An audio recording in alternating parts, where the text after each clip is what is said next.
तो शुरू करें काम।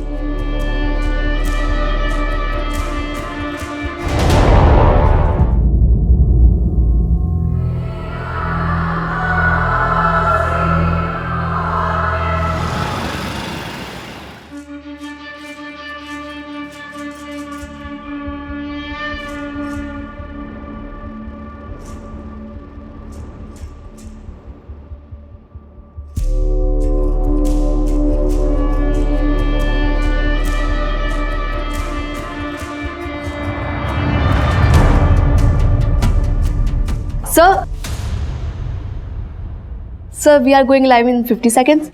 Yeah, coming. Okay, let's go. Morning. Get the article on my desk. Ready, sir? Oh, come here. Oh, just what I needed. Jadoo ki jhappi, you know. Let's go. Good morning, everyone. Mithilesh Kumar is here. Let's get this ball rolling. Focus set है ना? Okay, sir. We are going live in 5 seconds. 5, 4, 3, 2, 1, go.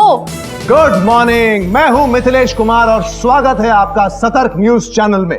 आज की सबसे बड़ी खबर आ रही है महाराष्ट्र से, जहां दो मुख्य पार्टियों के नेता अपने आप को मुख्यमंत्री का दावेदार मान रहे थे और तीसरी पार्टी के नेता ने रातों रात पूरा का पूरा खेल ही बदल लिया और ले ली मुख्यमंत्री की शपथ। इस पूरे के पूरे उलटफेर का आंखों देखा हाल जानने के लिए हम चलते हैं हमारी संवाददाता अनुष्का के पास, जो हमें बताएंगी कि महाराज्य में क्या महा खिचड़ी पक रही है। अनुष्का, क्या बोलते हो सर आप? I just love you.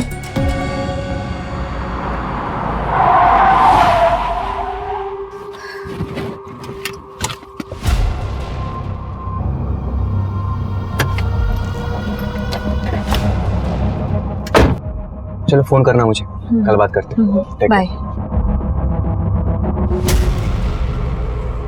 ओफो, कितनी बार कहा है खाते वक्त कोई मोबाइल नहीं। मम्मी, क्या कर रहा है मेरा बच्चा? खाना खा रहा है? ये काम काज के आड़ में अपने घर को आग मत लगाओ और हाँ, अपने उम्र का ख्याल करो और एक बेटा पैदा करने की सोचो।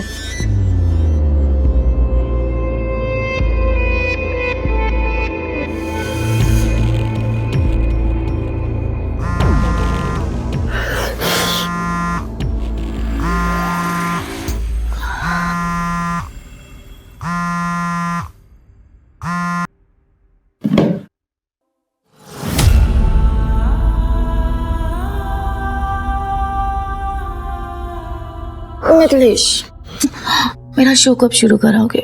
कब से इंतजार ही चल रहा है। अरे कुछ दिन रुक जाओ ना, हो जाएगा। तुम सिर्फ मजे लेने के लिए आते हो ना यहाँ पर? क्या? तो क्या मैं अकेले मजे ले रहा हूँ यहाँ पे? और एक बात याद रखो, अगर कोई मजेदार चीज खा रहे होते ना तो उसका मजा जबान पर रहने देते हैं, ऐसे मजा किरकिरा नहीं करते। अरे नहीं मिथिलेश, मेरा मतलब वो नहीं था।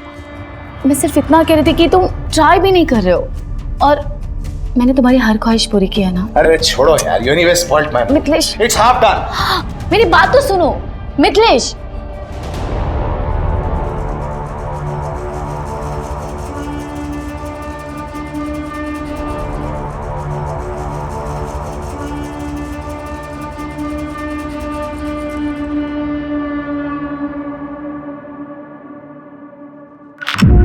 कहाँ थे तुम? कब से तुम्हें कॉल कर रही हूँ लेकिन तुमने मेरा फोन नहीं उठाया। दोपहर में भी मैंने मॉल से कॉल किया था, मुझे ड्राइवर की जरूरत थी, लेकिन ना ही तुमने फोन पिक किया, ना ही कॉल बैक किया और ना ही मैसेजेस का रिप्लाई किया। कम ऑन यार दीपिका, तुम जानती हो मैं कहा था। और इंसान जब फोन नहीं उठाता ना तो वो बिजी होता है। अरे हाँ, मैं तो भूल ही गई थी। मेरा पति तो आजकल बहुत बिजी रहने लगा है, लड़कियों के पीछे लीचड़ बन के। Mind your tongue. और वैसे भी ये तुम नहीं, तुम्हारे अंदर का टूटा हुआ कॉन्फिडेंस बोल रहा है। अरे तुम्हें तो अपनी किस्मत पे नाज करना चाहिए कि मिथिलेश कुमार तुम्हारा पति है। Damn it. पति का मतलब समझते हो मिथिलेश? सिर्फ नाम के पति हो तुम। और यही नाम तुम्हारी पहचान है। You remember that?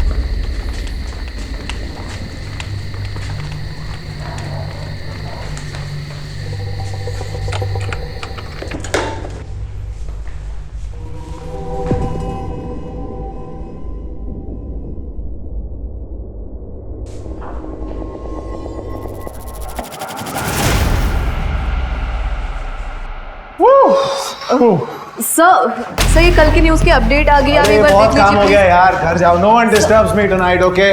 No disturbing. Read this. Come.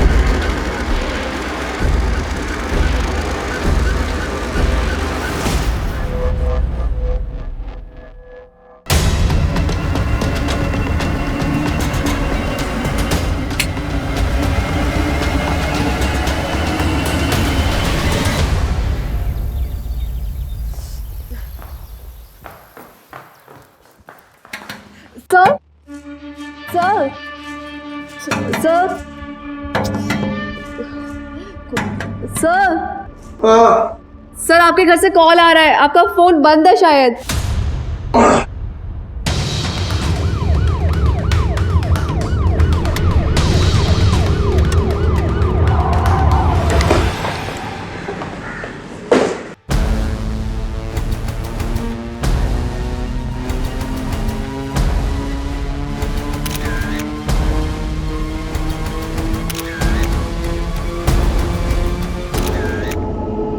Sir मैं रोज़ सुबह आती हूँ, आज भी आई थी, लेकिन दरवाज़ा खुला हुआ था.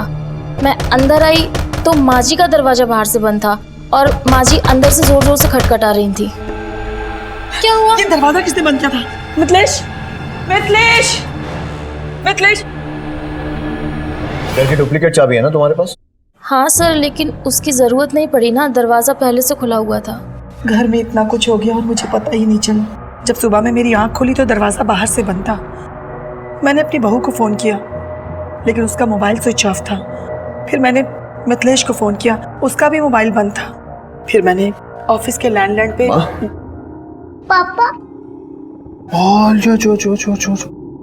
ओले बेबी, देखो पापा आ गए ना, अभी ठीक हो जाएगा. रोते नहीं हाँ. चल कम गुड कर. आपके घर में इतना बड़ा हादसा हो गया और आप कहाँ थे रात भर? आपका मोबाइल भी बंद था. मेरे शो की शूट चल रही थी, वो जनता जानती है, मैं चैनल में था. रात भर शूट चल रही. देखिए सब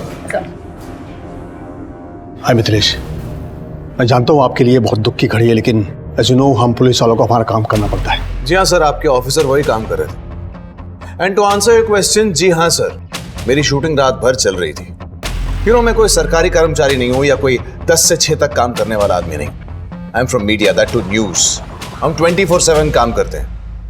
मेरी पत्नी भी मेरे ही मीडिया हाउस में काम करती थी. इनफैक्ट वो वहां रिपोर्टर थी. नहीं, ये हम सब जानते हैं. अशोक, प्राइमा फेसी क्या लगता है? सर लूटपाट का मामला लगता है. उन लोगों ने इनकी मम्मी जी के कमरे के दरवाजे को बाहर से बंद किया था. इसका मतलब वो लोग जानते थे कि गहने, जेवर, पैसा और बाकी चीजें दीपिका के कमरे में ही.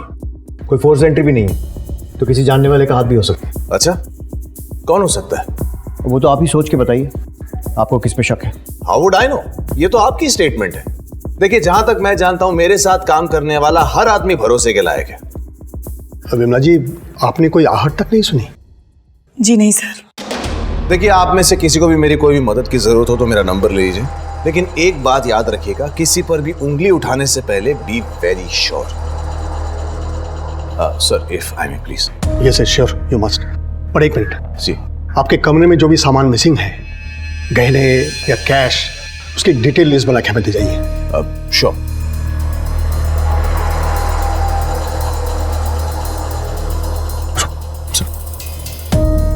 देखो शुभ, ये केस बहुत ही सेंसिटिव है और इसकी पहुंच बहुत ऊपर तक है, इसलिए इससे कोई भी बात करने से पहले हमें पहले अच्छे से होमवर्क करना होगा. तुम ये फॉर्मेलिटीज पूरी करके ऑफिस पहुंचो, हम वहीं बैठ के बात करते हैं. सर, कृतिका, लाश का पंचनामा करके बॉडी को पोस्टमार्टम के लिए भेजो.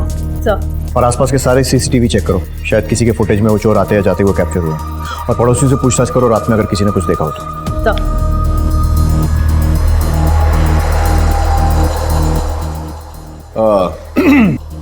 सर, ये मिसिंग चीजों की लिस्ट. डीआईजी साहब चलेंगे क्या? जी हाँ. नोएडा, जो कि एक मीडिया हब माना जाता है, वहां के एक नामी गिरामी न्यूज चैनल सतर्क न्यूज की जर्नलिस्ट और TV news anchor Mithilesh Kumar की पत्नी दीपिका की उनके ही घर में हत्या कर दी गई थी। पुलिस ने पहले से ही कमर कस ली थी। मामला मीडिया से रिलेटेड हस्तियों का होने के कारण पुलिस पर अलग अलग संस्थाओं से भी दबाव आ रहे थे।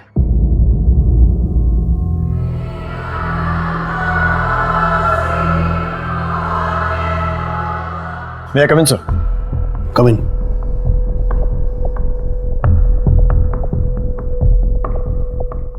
सर, ये मिथिलेश की केस फाइल। सर, उसने चोरी हुए सामान की लिस्ट दे दी है। सीसीटीवी में कोई आता जाता नजर आया था? नहीं सर, बंगले का सीसीटीवी सिस्टम 1 महीने से बंद पड़ा है, लेकिन एक टीम आसपास और मोहल्ले को खंगाल रही है, पर अब तक कोई सक्सेस नहीं मिली है। अपने वांटेड क्रिमिनल्स की लिस्ट निकालो और चेक करो कि उनमें से कोई उस वक्त वहां था या नहीं। सर, सारे ज्वेलर्स और सेकेंड हैंड माल बेचने और खरीदने वाले, इनको अलर्ट कर दो और अपने खबरियों को भी काम पर लगा दो। सर। ये दीपिका की पोस्टमार्टम रिपोर्ट। उसके शरीर पर 18 बार वार किया गया। 18? लगता है कातिल कोई चांस नहीं लेना चाहता था कि दीपिका बच जाए, लेकिन क्यों? सर, हो सकता है दीपिका ने उसका चेहरा देख लिया होगा। कृतिका, ऐसा लगता नहीं है, क्योंकि विमला ने ना तो कोई आहट सुनी थी और ना ही कोई आवाज सुनी थी, और उन लोगों ने विमला के रूम का दरवाजा बाहर से बंद कर दिया था। जब सुबह में मेरी आंख खुली तो दरवाजा बाहर से बंद था। अगर वो लोग लूट के इरादे से आए थे तो विमला को भी लूटते, उसे क्यों छोड़ा? मुझे लग रहा है कि हमें दिखाया कुछ और जा रहा है और असली फिल्म कुछ और ही है। तो फिर अब हमें क्या करना चाहिए सर? दीपिका की सारी डिटेल्स निकालो, उसके मोबाइल रिकॉर्ड्स टटोलो। दीपिका एक रिपोर्टर थी तो पता करो हाल फिलहाल में कौन से असाइनमेंट्स पर काम कर रही थी। उसकी पर्सनल और प्रोफेशनल दोनों जिंदगियां खंगालो। घर, ऑफिस, आसपास जहां से जो भी इंफॉर्मेशन मिलती है लेकर आओ। सर, पुलिस ने मामले की संजीदगी को समझते हुए तुरंत ही एक टीम का गठन किया और तहकीकात शुरू कर दी।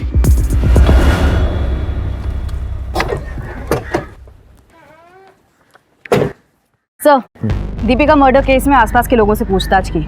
शांति का पति चरण मर्डर वाले दिन से गायब। फिर हमने शांति से पूछताछ की।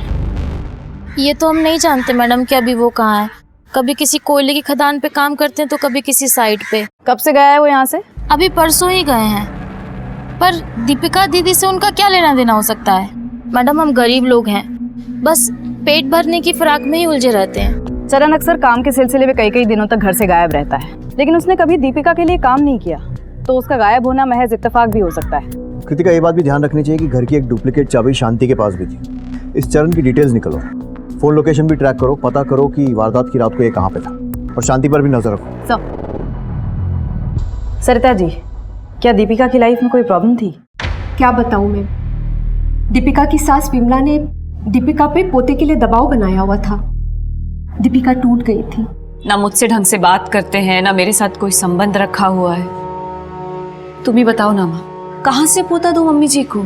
खुद को कितना लकी समझती थी मैं। साथ में काम शुरू किया था, प्यार हुआ, लव मैरिज हुई थी, लेकिन वक्त के साथ सब बदल गया। शादी के समय से ही दीपिका विमला को पसंद नहीं थी, और आजकल में तो उसने उसका जीना मुश्किल ही कर दिया था। हाँ, सुनाते थे, पोता चाहिए था हमें, और बहू से नहीं कहेंगे तो किससे कहेंगे? लेकिन इसका मतलब ये तो नहीं कि हमने उसकी जान ले ली। और वैसे भी वो लड़की मुझे बिल्कुल पसंद नहीं थी। पता नहीं मेरे बेटे को उस लड़की में क्या दिखा जो उसे ब्याह कर यहाँ ले आया।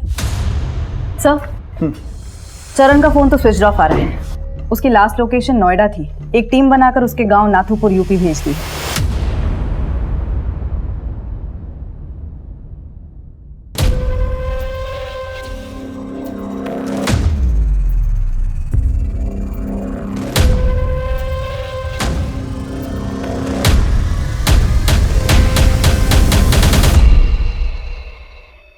दीपिका के कॉल लिस्ट में एक नंबर है विजय का, जिससे फ्रीक्वेंटली और बहुत लंबी बातें होती थी, वक्त बेवक्त। एक और बात, एमएलए गजेंद्र सिंह का भी फोन कई बार आया है दीपिका को। कहीं ऐसा तो नहीं कि दीपिका का किसी के साथ अफेयर चल रहा था? कह नहीं सकते सर, लेकिन दीपिका की माँ के हिसाब से दीपिका और मिथिलेश का रिश्ता सही नहीं था, और उसकी सास विमला भी उसे बच्चे के लिए काफी सुनाती रहती थी। कहीं ऐसा तो नहीं कि ये मर्डर परिवार ने ही प्लान किया? जब तो कोई ठोस सबूत नहीं मिल जाता, किसी को रूल आउट नहीं कर सकते। इस विजय को थाने बुलाओ। एक मिनट। हाँ, सर, कांस्टेबल गीता का फोन था। वारदात की रात मिथिलेश की रिकॉर्डिंग 11 बजे ही खत्म हो गई थी। अरे नहीं डीआईजी साहब, मुझे आपकी टीम की काबिलियत पे कोई शक नहीं है, बस ना उनके काम करने के तरीके से थोड़ी सी शिकायत है। Okay sir. Yes. Oh please come, आइए। अभी आपके वो डीआईजी साहब से ही बात कर रहा था। बैठे बैठे। So tell me sir, how can I help you? अब तक की इन्वेस्टिगेशन से ये बात सामने आई है कि दीपिका के रिलेशन आपसे और आपकी माता जी दोनों से ठीक नहीं थे। So what?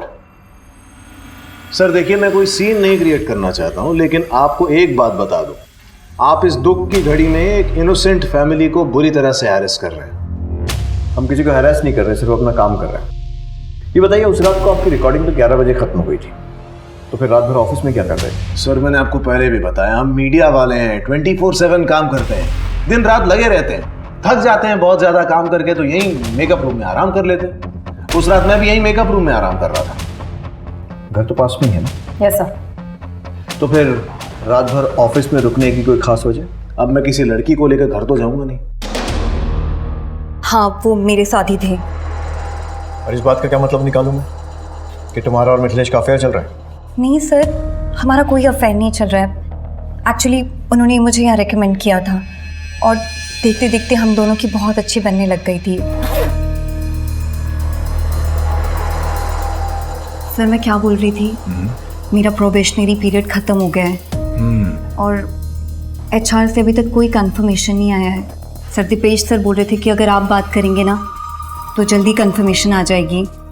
वो तो हो जाएगा, लेकिन तुम्हें परमानेंट करके मुझे क्या मिलेगा? सर आप जो भी चाहो। तुम्हारे घर पहुंचने से पहले कंफर्मेशन मेल आ जाएगा। Thank you sir. सर ने मेरे लिए इतना कुछ किया, इसलिए जब भी वो तनाव में होते थे तो बस मैं उनका दर्द बांट लिया करती थी। बस इतना ही रिश्ता है हमारा। मैं कैसे मान लूं? मानना पड़ेगा सर, डॉली और मेरे बीच संबंध है और मानता हूं आप लोगों को शक करने की पगार मिलती है, लेकिन अब किस बात का डाउट हो रहा है आप? हाल फिलहाल में दीपिका के नंबर पर MLA गजेंद्र सिंह के नंबर से बहुत सारे कॉल्स आए थे। कोई आइडिया क्यों? अरे उसने स्टिंग ऑपरेशन किया था उन पे, काफी धमकी भरे कॉल्स आते थे उसको वहां से। तुम्हें जो करना है कर लो। शायद आप जानती नहीं है हम कौन है। मुझे पता है तुम कौन हो, और अब सारी दुनिया को पता लगेगा कि असल में तुम हो कौन। जब मैं तुम्हारा स्कूल से लड़कियां सप्लाई करने का स्कैंडल बाहर लाऊंगी। कौन से स्कैंडल का स्टिंग किया दीपिका ने? लड़कियां सप्लाई करने के स्कैंडल का। पर ऐसी कोई रिपोर्ट पब्लिक में तो आई नहीं। यही तो हमारे देश की विडंबना है मैम। हम लोग जी जान लगा देते हैं सच को बाहर निकालने के लिए और कुछ लोग उसी सच को छुपाने के लिए। हम कुछ नहीं जानते महोदय। अब आप हमारे ही आदमियों को टारगेट करोगे तो कैसे चलेगा? वैसे आप फिक्र मत करो, हमने मिठाई बढ़वा दी है, अब तो कड़वाहट दूर कर दो। भाई हमारा नाम सुर्खियों में आना चाहिए, लेकिन तारीफ के लिए। और हाँ, अपनी उस सरफरी लड़की को भी समझा देना। उस स्टिंग ऑपरेशन का फुटेज किसके पास है? अब देखिए, दीपिका और उनकी क्या डीलिंग हुई है मैं नहीं जानता, लेकिन वो फुटेज इस चैनल तक नहीं पहुंची। That's all I know. Now if you excuse me, I have a meeting in Delhi, so I better rush. Thanks. और हाँ, चाय कॉफी जरूर पी कर जाइएगा। Excuse me, thank you. अरे हम क्यों मरवाएंगे सर, हमें राजनीति करनी, और ऐसे काम करके हम खुद पे कीचड़ उछलवाएंगे, बताइए। और ये मीडिया वालों को नहीं जानते, ये तो बेमतलब किसी को भी किसी भी मामले में घसीट लेते हैं। गजेंद्र सिंह जी, दीपिका का मर्डर हुआ है, वही दीपिका जो आपका स्टिंग ऑपरेशन कर रही थी। हो सकता है कि आपकी सफेद पोशाक पर कीचड़ ना उछले, इसलिए आपने उसे मरवा दिया। अरे ये क्या कहे जा रहे हैं आप? कौन सा मर्डर, कौन सा स्टिंग? आपको जरूर कोई गुमराह कर रहा है। सिर्फ पुलिस को गुमराह करने की कोशिश हर मुजरिम करता है। वो लोग सिर्फ एक चीज भूल जाते हैं, कहीं ना कहीं जरूर चूकते हैं। Thank you.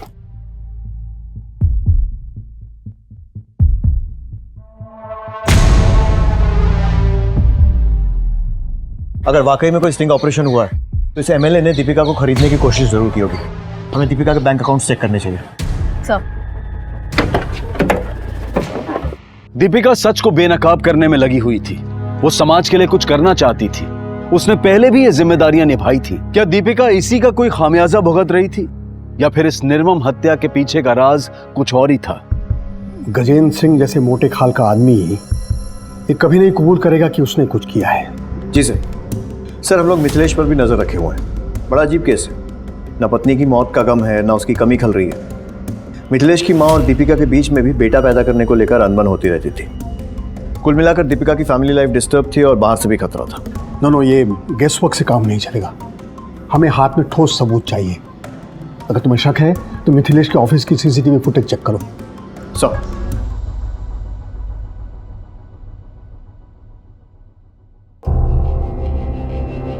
और विजय, मोबाइल रिचार्ज आजकल बहुत सस्ते हो गए हैं ना? मतलब सर? दीपिका से तुम्हारी वक्त बेवक्त बात होती थी, जान सकता हूँ क्या वजह थी? सिर्फ काम के सिलसिले में हमारी बात होती थी। एक बार एसिड अटैक विक्टिम के स्टोरी के कवरेज के दौरान हमारी दीपिका जी से मुलाकात हुई। उस वक्त उन्होंने हमारी काफ़ी मदद की थी। तब से हमारी अच्छी दोस्ती हो गई, पर हमारा कोई अफेयर नहीं था सर। पर हाँ, दीपिका जी का मैरिड लाइफ सही नहीं चल रहा था। मिथिलेश आजकल मेरे साथ बहुत ही वियर्ड बिहेव करता है विजय। उसे ना घर आने की जल्दी होती है ना कोई ज़रूरत, और अगर आ भी जाता है तो दो बातें भी नहीं करता है मेरे साथ ढंग से। ऑफिस में हम दोनों साथ रहते हैं लेकिन वो मेरे लिए समय नहीं निकलता है विजय। मेरे फोन कॉल्स भी नहीं उठाता है। ऊपर से मेरी सास वो दूसरे बच्चे की रट लगा कर रखे हुए हैं। वो जिया के लिए भी वक्त नहीं निकालता है विजय। मुझे लगता है ना उस पर सक्सेस का नशा चढ़ गया है। मैं क्या करूं विजय? दीपिका जी, सब ठीक हो जाएगा, आप बिल्कुल टेंशन ना लें। एमएलए गजेंद्र सिंह के खिलाफ किसी स्टिंग ऑपरेशन के बारे में कोई बात की थी दीपिका ने कभी? नहीं सर, पर हाँ, हाल फिलहाल में एक 12 साल के बच्चे को न्याय दिलाने की भरपूर कोशिश कर रही थी। उसके बलात्कार की खबर हमें गांव के एक रिपोर्टर से मिली थी। देखो माला, तुम ऐसे चुप रहोगी तो कैसे काम चलेगा? माला, तुम्हें घबराने की जरूरत नहीं है। तुम मुझे सब सच बता सकती हो।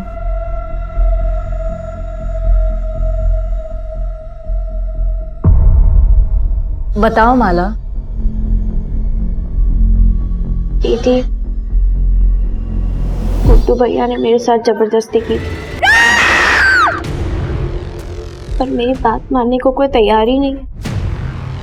इतना बड़ा हादसा हो गया आपकी नाबालिग पोती के साथ और आप लोग हाथ में हाथ धरे बैठे हुए हैं। एक बार कंप्लेंट लिखा दो, फिर मैं भी देखती हूँ गुड्डू को सजा कैसे नहीं होती।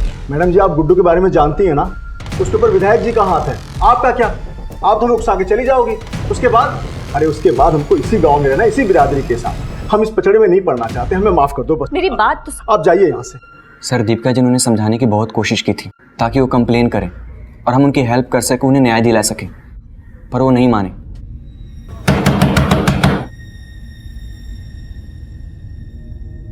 तू फिर वापस आ गई? हाँ, तू ऐसे नहीं मानेगी। रुक, बताता हूँ।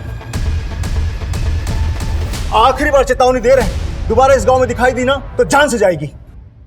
ठीक है, मैं चली जाऊंगी और दोबारा कभी नहीं आऊंगी। मुझे बस एक बार माला से मिलना है, बस। नहीं, ये नहीं हो सकता। ठीक है, तो तुम भी इस गलतफहमी में मत रहना कि तुम बच जाओगे। धमकी दे रही है मुझे? हाँ, जाती है, काट दो तुझे मैं। बाबूजी आप अंदर जाइए। मैं बात कर रहा हूँ ना। नहीं, हम बात कर रहे हैं। मैं बात कर रहा हूँ, तुम क्या बात कर रहे हो? बाबूजी। कहीं ऐसा तो नहीं है कि गुड्डू ने ही बचने के लिए दीपिका को मार दिया हो? या फिर समाज और बिरादरी के डर से जगताब ने ही कोई खेल खेला? अब इस बात का खुलासा तो माला ही कर सकती है। माला से पूछताछ करो और विजय पर भी नजर रखो। सब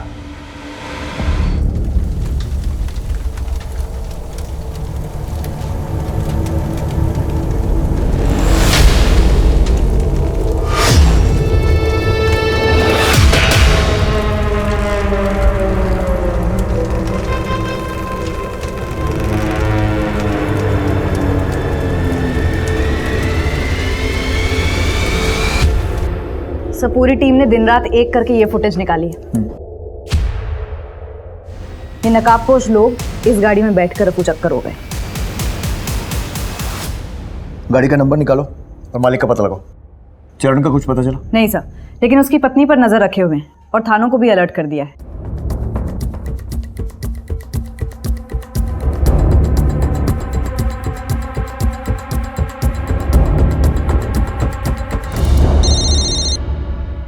हाँ बोल। ओके सर, मिथिलेश के ऑफिस में एक लड़की है जानवी। इन दिनों मिथिलेश उस पर बड़ा मेहरबान है, जबकि कुछ दिन पहले उसकी बेइज्जती की थी। वेलकम फ्रेंड्स, मैं आपकी होस्ट जानवी शर्मा आपके सामने हूँ मेरे अपने show news on the run with Janvi. जिस शो का कॉन्सेप्ट नोट तुम्हारे चेहरे पर फेंका गया था, अब वही शो तुम होस्ट कर रही हो। News on the run with Janvi, ये यूनिक कॉन्सेप्ट लोग जरूर देखना पसंद करेंगे। आपको मेरा आइडिया कैसा लगा सर? यूनिक कॉन्सेप्ट है ये, इट्स अ आइडिया। स्टैटिस्टिक्स देखी है तुमने? तुम्हें क्या लगता है मैं तुम्हारी सिफारिश करूंगा और ऊपर बैठे लोग खुशी खुशी तुम्हें ये शो होस्ट करने देंगे? You are dreaming. Get a life. Sir, मुझे किसी भी कीमत पे प्रमोशन चाहिए था, मेरा खुद का शो होस्ट करने का ऑनर चाहिए था, लेकिन वो मिथिलेश कुछ कर ही नहीं रहा था। बस इसी वजह से हम दोनों के बीच में झगड़े होने लगे। और जब इस रिलेशन और झगड़ों के बारे में दीपिका को पता चला तो उसे मार दिया या फिर मरवा दिया, राइट? नहीं सर, ऐसा नहीं है। इनफैक्ट मैंने खुद इसके बारे में दीपिका को बताया था। मैं बस इतना कह रही हूँ कि आपके हस्बैंड आपके साथ लॉयल नहीं है। मैं जानती हूँ, और इतना भी जानती हूँ कि जब तक तुम जैसी लड़कियां कामयाबी के लिए समझौता करने के लिए रेडी है ना, तब तक कोई भी हस्बैंड लॉयल हो ही नहीं सकता। वैसे भी दिन भर वो जहां पर भी रहे, रात को तो आएगा मेरे पास ही। इतनी लॉयल्टी काफी है मेरे लिए जानवी, तुम जा सकती हो। और उसके बाद मैंने चैनल छोड़ दिया, लेकिन उस मिथिलेश ने अपने कनेक्शन की वजह से मुझे कहीं काम ही मिलने नहीं दिया। थक कर मुझे उसके पास वापस आना पड़ा। दुनिया बहुत छोटी है जान, और गोल भी। अब देखो ना, तुम पूरी दुनिया घूम कर आ गई लेकिन किसी ने काम नहीं दिया। वैसे मेरे पास बहुत काम है, तो शुरू करें काम।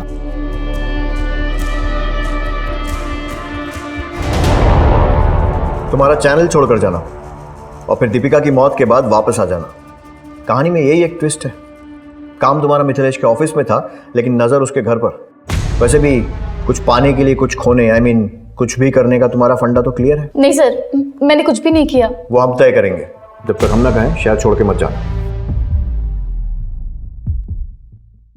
सर विजय को एमएलए गजेंद्र सिंह के पीए के साथ देखा गया। विजय, तू न्यूज में क्या कर रहा है? तुझे तो फिक्शन राइटर होना चाहिए। इतनी लंबी लंबी कहानियां सुनाई तूने, लेकिन सबसे जरूरी कहानी सुनाना भूल गया। तो वो भी सुना दे। एमएलए गजेंद्र सिंह से क्या रिश्ता है? वो गजेंद्र सिंह ने कुछ पैसे दिए थे पहुंचाने के लिए। कैसे पैसे? वो दीपिका जी से सबूत निकलवाने के पैसे। और तूने अपनी दोस्त को, जो तुझ पर इतना भरोसा करती थी, धोखा दे दिया। क्या करे सर, तरक्की के लिए करना पड़ता है। शाबाश। किसको पहुंचाए थे पैसे?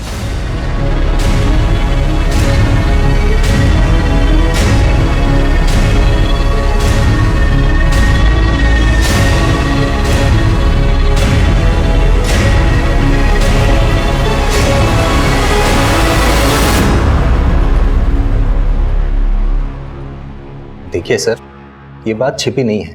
हर एक चैनल को किसी ना किसी राजनीतिक पार्टी से फंडिंग मिलती रही है। हमें भी गजेंद्र सिंह से फंडिंग मिलती है, तो हम उनका स्ट्रिंग ऑपरेशन करवाकर अपने पांव पर कुल्हाड़ी क्यों मारेंगे? सर, ये इन दोनों की मिली भगत है। हो सकता है पैसा देने के बाद भी गजेंद्र सिंह ने दीपिका से बदला लिया। पॉसिबल है, बस वो चोरों की टोली एक बार हमारे हाथ लग जाए।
सुनो, नाम क्या है तुम्हारा? और ये मिथिलेश को कैसे जानती हो? आप कौन है? पुलिस। अपना आईडी दिखाओ।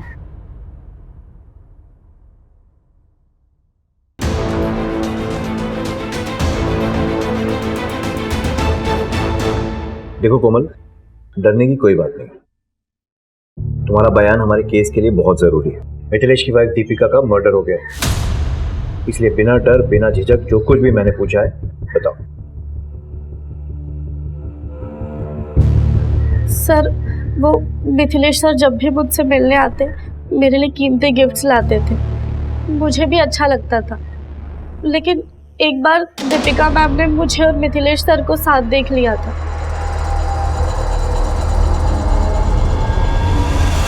तुम्हारा मिथिलेश के साथ क्या रिश्ता है? आप कौन है? मैं मिथिलेश की वाइफ हूँ। जो तुम कर रही हो ना वो बहुत गलत है, और वो महज तुम जैसी लड़कियों को यूज करता है। What nonsense यार। तो क्या अब मैं किसी भी लड़की को हाथ लगाने से पहले उसका बर्थ सर्टिफिकेट देखूंगा? सर, आपको केस करना है तो कीजिए ना, जाइए कोर्ट में। एक बहुत बड़ी लीगल टीम पार रखी है मैंने, वो देख लेंगे क्या करना है। एक बात बता दूं सर, आप ना बस यहीं घूम रहे हैं इधर इधर मेरे आसपास, और अपना और उससे बहुत ज्यादा इंपॉर्टेंट मेरा टाइम वेस्ट कर रहे हैं। अगर इतनी मेहनत आपने असली कातिल को ढूंढने में की होती ना, तो शायद आज वो बिहाइंड बाज होता और शायद आपकी वर्दी बच जाती। क्योंकि आपका यह केस तो चलता रहेगा सर, लेकिन मैं बहुत जल्द आप पर मानहानि का केस ठोक कर रहूंगा। सर, कांस्टेबल हरीश से पता चला है कि गांव में कई दिनों से किसी ने भी माला को नहीं देखा है। इस जगताप और गुड्डू दोनों को उठवाओ। सर। क्या? सुन, पुलिस को भनक लग गई, वो कभी भी आ सकती है। एक काम करते हैं, कुछ दिनों के गुजरात चले चलते हैं।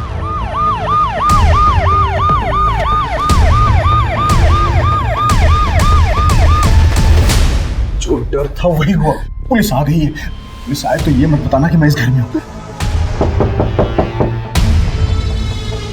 माला कहाँ है?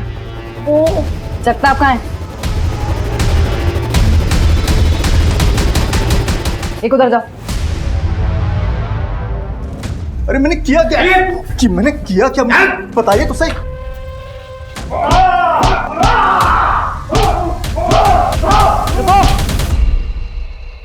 माला कहाँ है? बता कहाँ है माला? क्या किया तूने उसके साथ? तूने उसे मार दिया या गुड्डू को बेच दिया? बोल। क्यों मारूंगा मैं माला को? मैं तो माला को खुद ढूंढ रहा हूँ, क्योंकि माला मेरे कमाई का जरिया थी। मतलब ये कि गुड्डू हमें हर महीने 25,000 रुपए देता था अपना मुंह बंद रखने के लिए, ताकि ये मामला हम पुलिस स्टेशन तक न ले जाए। गुड्डू कहाँ है? मुझे क्या पता गुड्डू का है। तो इसे बताता हूँ।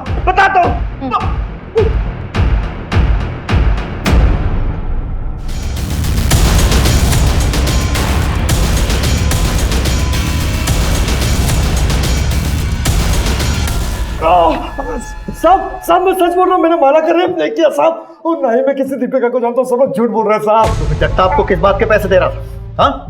और माला ने तेरा नाम क्यों लिया? सच बोल, नहीं तो जबान हलक में से निकाल लूंगा। बताता हूँ साहब, बताता हूँ। माला का रेप मैं नहीं किया था साहब। माला कहाँ है ये जगता भी जानता है, मैं कुछ नहीं जानता सर।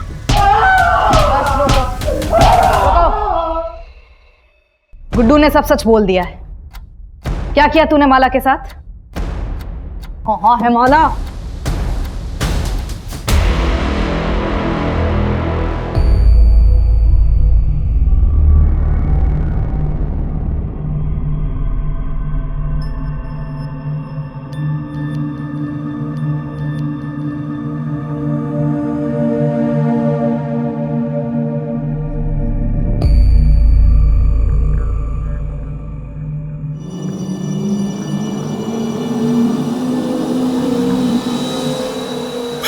कहाँ जा रही है तू आधी रात को? हाँ? मैं पुलिस स्टेशन जा रही हूँ, कंप्लेन लिखवा रहे हैं। दीपिका दीदी ने सही कहा था, गुड्डू भैया को सजा मिलनी चाहिए। पागल हो गई है तू? कंप्लेन लिखाएगी? पुलिस स्टेशन जा रही है? चल चल घर चल। नहीं, मैं नहीं आऊंगी। मैंने कहा घर चल। मेरा हाथ छोड़ो। जिद न कर, तू घर चल। तू घर चल।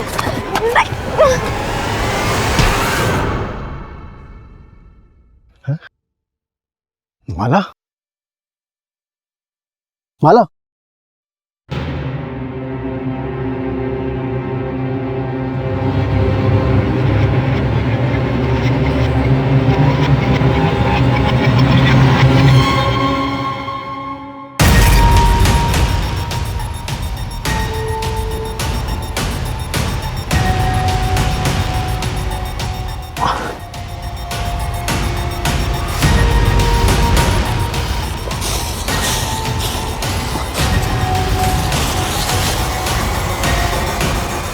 माला मर चुकी है, लेकिन उसे मारने का मेरा कोई इरादा नहीं था। अब तक पुलिस के हाथ दीपिका के मर्डर को लेकर कोई ठोस सबूत नहीं लगा था, और ऊपर से यह प्रेशर भी था कि कोई भी ऐसी हरकत ना हो जिससे डिपार्टमेंट पर उंगली उठे। पुलिस टीम बहुत मुश्किल में थी। केस को सुलझाने का प्रेशर और केस से जुड़े मामलों को सुलझाए रखने का प्रेशर, और अपनी छुट्टियों को रद्द करके दिन रात एक करने वाले एक सिपाही ने एक बड़े कारनामे को अंजाम दिया। मैडम, जिस आदमी की फोटो सर्कुलेट हुई थी उसका पता चल गया है, वो यही है, चरण दास। वेरी गुड, धर दबोचो उसे।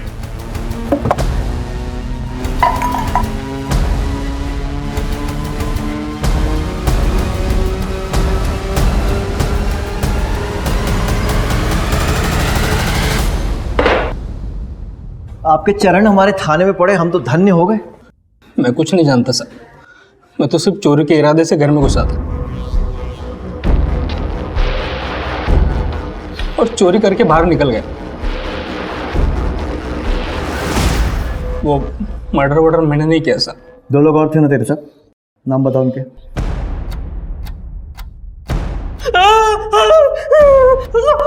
बता दे, नहीं तो ये चरण चलने के लायक नहीं रहेंगे। लाखा और सनी साहब। कहाँ मिलेंगे? फरीदाबाद।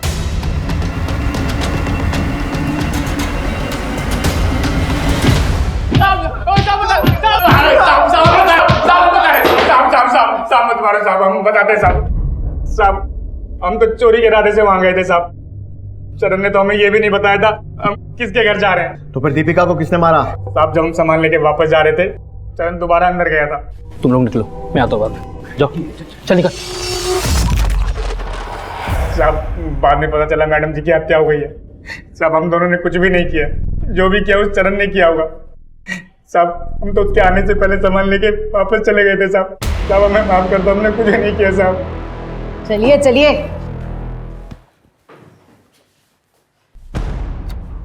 कृतिका, हॉस्पिटल में इन्फॉर्म कर दो कि एक बेड खाली कर दे, एक पेशेंट और आने वाला है। साहब मैं मानता हूँ, मैंने मारा था दीपिका को साहब, मैंने मारा था दीपिका को, मैंने मारा था। क्यों मारा? हाँ साहब, वो चोरी का माल लेके हम लोग घर से जब निकल रहे थे तब मुझे शक हुआ कि मैडम ने शायद हमें देख लिया है और वो सोने का नाटक कर रही हो। तो साहब मैं फिर से गया चेक करने, तो मैडम उठी हुई थी साहब, तो फिर मारना पड़ा साहब। साहब, मैं अपना जुर्म कबूल करता हूँ साहब, मैंने मारा दीपिका को साहब। तूने मारा? हाँ सर। ठीक है, मान लो। कितने बार किए थे बॉडी पे? वो 4। ये दीपिका की पोस्टमार्टम रिपोर्ट। उसके शरीर पर 18 बार वार किए गए। मिथिलेश सर, भाई मानना पड़ेगा आपकी हिम्मत। न्यूज के जैसे अपने जुर्मों की किताब खुद पढ़ेंगे या फिर हमारी हेल्प की जरूरत है? What do you mean? मतलब हमारी हेल्प। ठीक है, तो आपके कारनामों की लिस्ट हम ही बताते हैं। कोमल, याद है? उसने आपके खिलाफ शिकायत दर्ज करवाई। आपकी याददाश्त के लिए बता दूं कि उसके साथ सोते समय आपने उसका बर्थ सर्टिफिकेट चेक नहीं किया था। चेक कर लेना चाहिए था। एक अंडर एज नाबालिग लड़की के साथ फिजिकल रिलेशन बनाने के जुर्म में कम से कम 7 साल के लिए अंदर तो जाएंगे आप।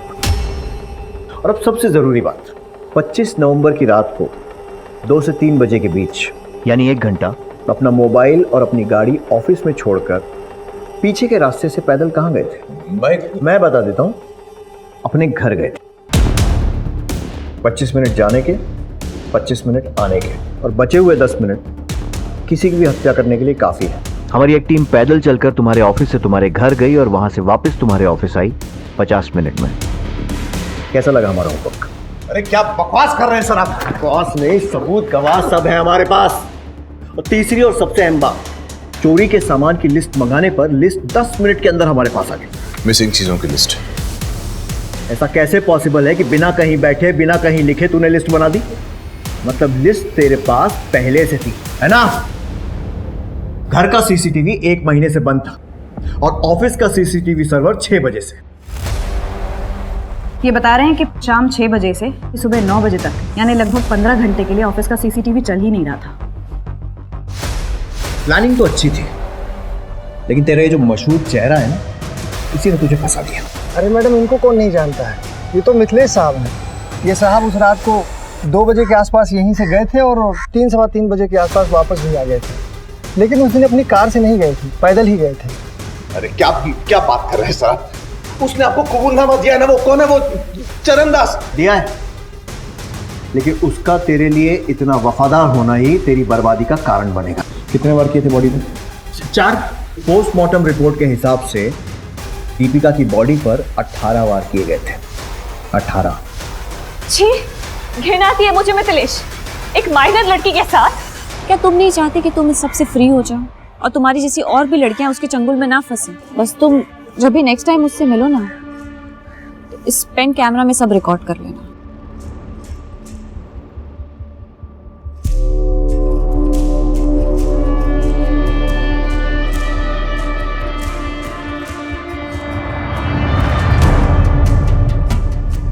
कल सुबह मैं तुम्हारा असली चेहरा सबके सामने लूंगी। स्टिंग ऑपरेशन तो तुमने दबा दिया था मिथिलेश, लेकिन ये न्यूज नहीं दबा पाओगे, क्योंकि ये न्यूज तुम्हारे नहीं किसी और के चैनल में चलेगी। पागल हो गई हो क्या? जानती भी हो क्या बकवास कर रही हो? अब बस बहुत हो गया मिथिलेश। मिथिलेश कुमार नाम का बोझ अब और नहीं सह सकती मैं। तुम्हारा नाम तुम्हें मुबारक हो। Good luck. दीपिका, दीपिका!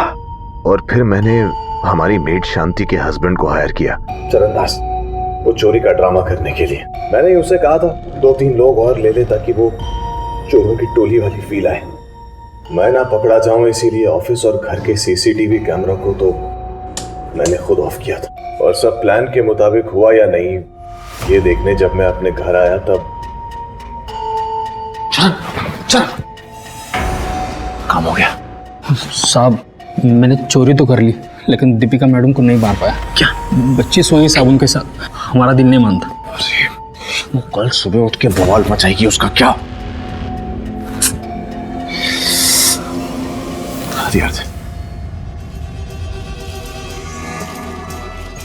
यही वेट करना।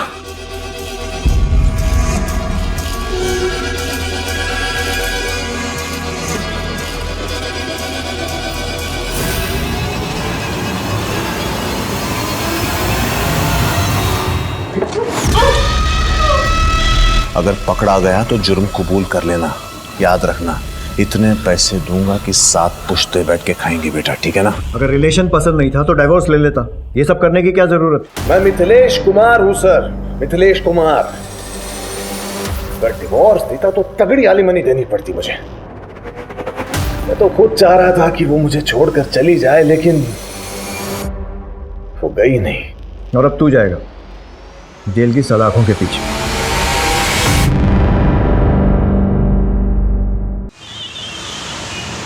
जब आई बाबा गए तब लगा कि इससे बुरा कुछ हो ही नहीं सकता, लेकिन उसके बाद जो हुआ वो नहीं, जो हो गया सो हो गया। अब उसके बारे में नहीं सोचूंगी मैं। अब तो मैं मुंबई आ गई, यहाँ कुछ बुरा नहीं होगा, यहाँ सब अच्छा ही होगा मेरे साथ। मुंबई सपनों का शहर, इतनी उम्मीदों के साथ आई थी मैं यहाँ मुंबई में। तब सोचा भी नहीं था कि यहाँ रहना कितना मुश्किल होगा, और उससे भी मुश्किल होगा।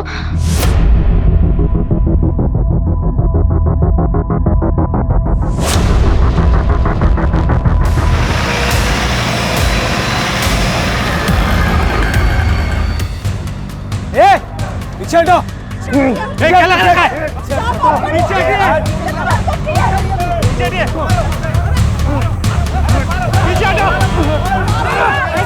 पीछे हटो।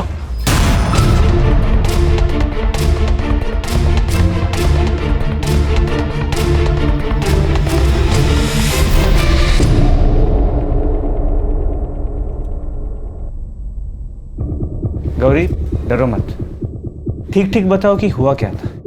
मैं रोज बुआ को डब्बा देने आती हूँ और फिर डब्बा देकर कॉलेज जाती हूँ। आज भी मैं डब्बा देने आई थी। अचानक से मेरे पेट में बहुत दर्द होने लगा। मैंने सोचा कि मैं पहले डॉक्टर अंकल को दिखा दूंगी। गौरी को क्लिनिक में आते आते दोपहर हो गई। कह रही थी कि उसकी तबीयत ठीक नहीं है, पेट में दर्द था उसके। डरी हुई थी, पर वाकई उसको बहुत दर्द हो रहा था। मेरे पेट में बहुत दर्द हो रहा है। अब बैठ जाओ। Send me nurse.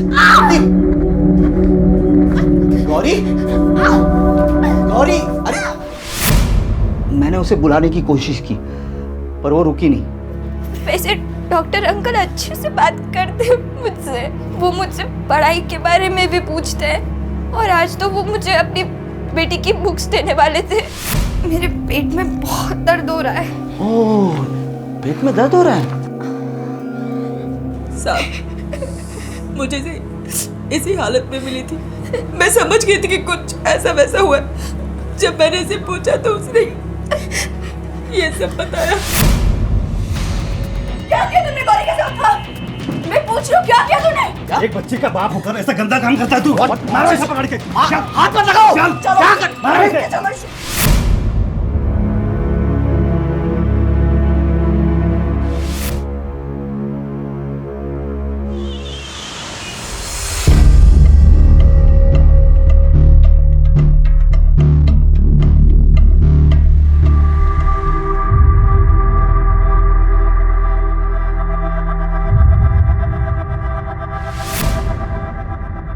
काय झालं?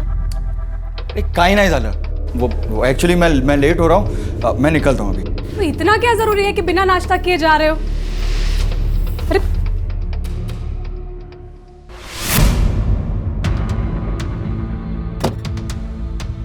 सर, अस्पताल के स्टाफ से पूछताछ किया और वहाँ के सीसीटीवी कैमरा के फुटेज को भी चेक किया। सर, फुटेज में कुछ खास हाथ नहीं लगा, लेकिन हाँ, गौरी अस्पताल से निकलते हुए नजर आ रही है। उसका हाथ उसके पेट पे था और वो बहुत धीरे धीरे चल रही थी।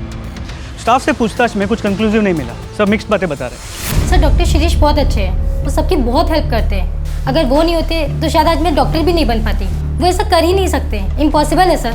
इतना अच्छा कोई होता है क्या? मतलब सर, कुछ लोग अपनी अच्छाई को ज़्यादा ही दिखाते हैं ताकि अपनी बुराई को छिपा सके। उन्हीं में से है ये डॉक्टर। मात्र इससे तो कुछ भी क्लियर नहीं हो रहा। जब तक कोई सब्सटेंशियल इन्फॉर्मेशन नहीं मिल जाती उसको अरेस्ट नहीं कर सकते। जी सर, और ये डॉक्टर शिरीष काफ़ी वेल कनेक्टेड भी है। मैंने इसका बैकग्राउंड चेक किया, शहर के टॉप अस्पतालों से जुड़ा हुआ था। फिर 6 साल पहले इसने खुद का नर्सिंग होम खोला, बड़े लोगों तक पहुँच है इसकी। इस केस को काफ़ी होशियारी से डील करना होगा। कोई एक्शन नहीं ले सकते जब तक कुछ सबूत ना। इस गौरी का बैकग्राउंड चेक करो ताकि ये गौरी साटम की medical report.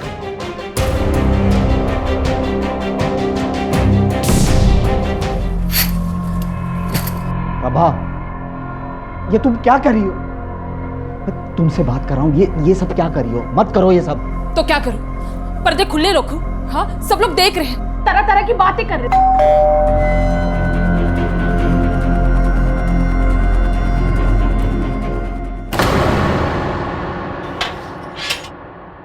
Doctor Shirish, you are under arrest. क्या? सर, मैंने आपको हमारे साथ चलना होगा। अरे नहीं, इन्होंने कुछ नहीं किया, प्लीज छोड़ दीजिए, छोड़ दीजिए। शिरीष, शिरीष।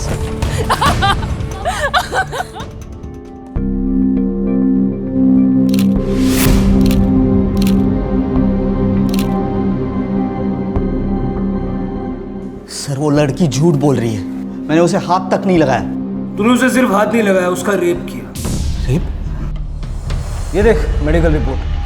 तू तो डॉक्टर है ना, पढ़ ले।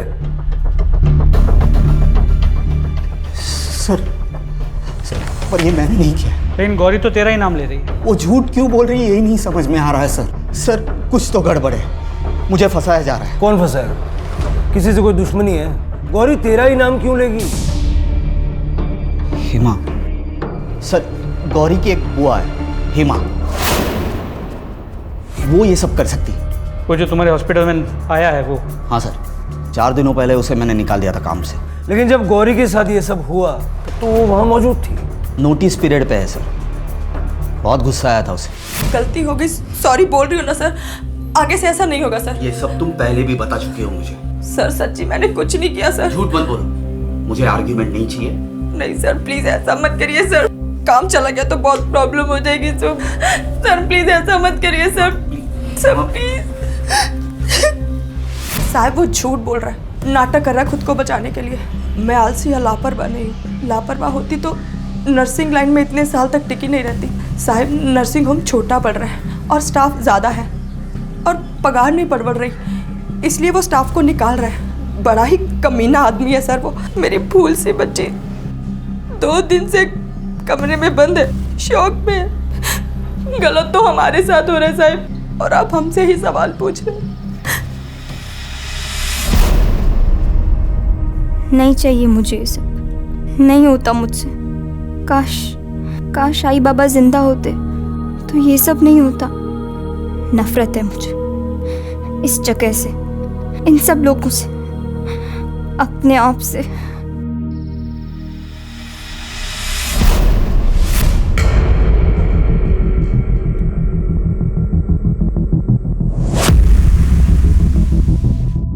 चल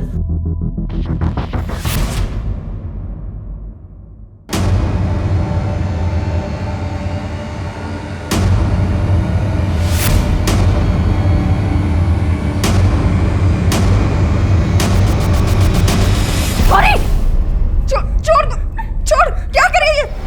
छोड़, छोड़। पागल हो गई है तू? कौन है?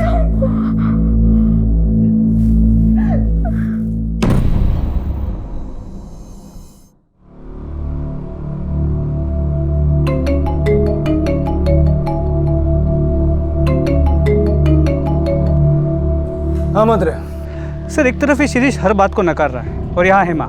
ऊपर से मेडिकल रिपोर्ट में हमें कोई सीमेन के ट्रेसेस भी नहीं मिले जिसे हम मैच कर सके। कई रेप केसेस में ऐसा होता है, इसीलिए कुछ प्रूव कर पाना मुश्किल होता है। लेकिन हमें शिरीष के खिलाफ वाटर टाइट केस बनाना होगा। सर, उसने ऑलरेडी बेल की एप्लीकेशन रजिस्टर कर दी है। मोस्टली बेल मिल भी सकती है क्योंकि रेपुटेशन अच्छी है, पास्ट रिकॉर्ड भी क्लीन होगा।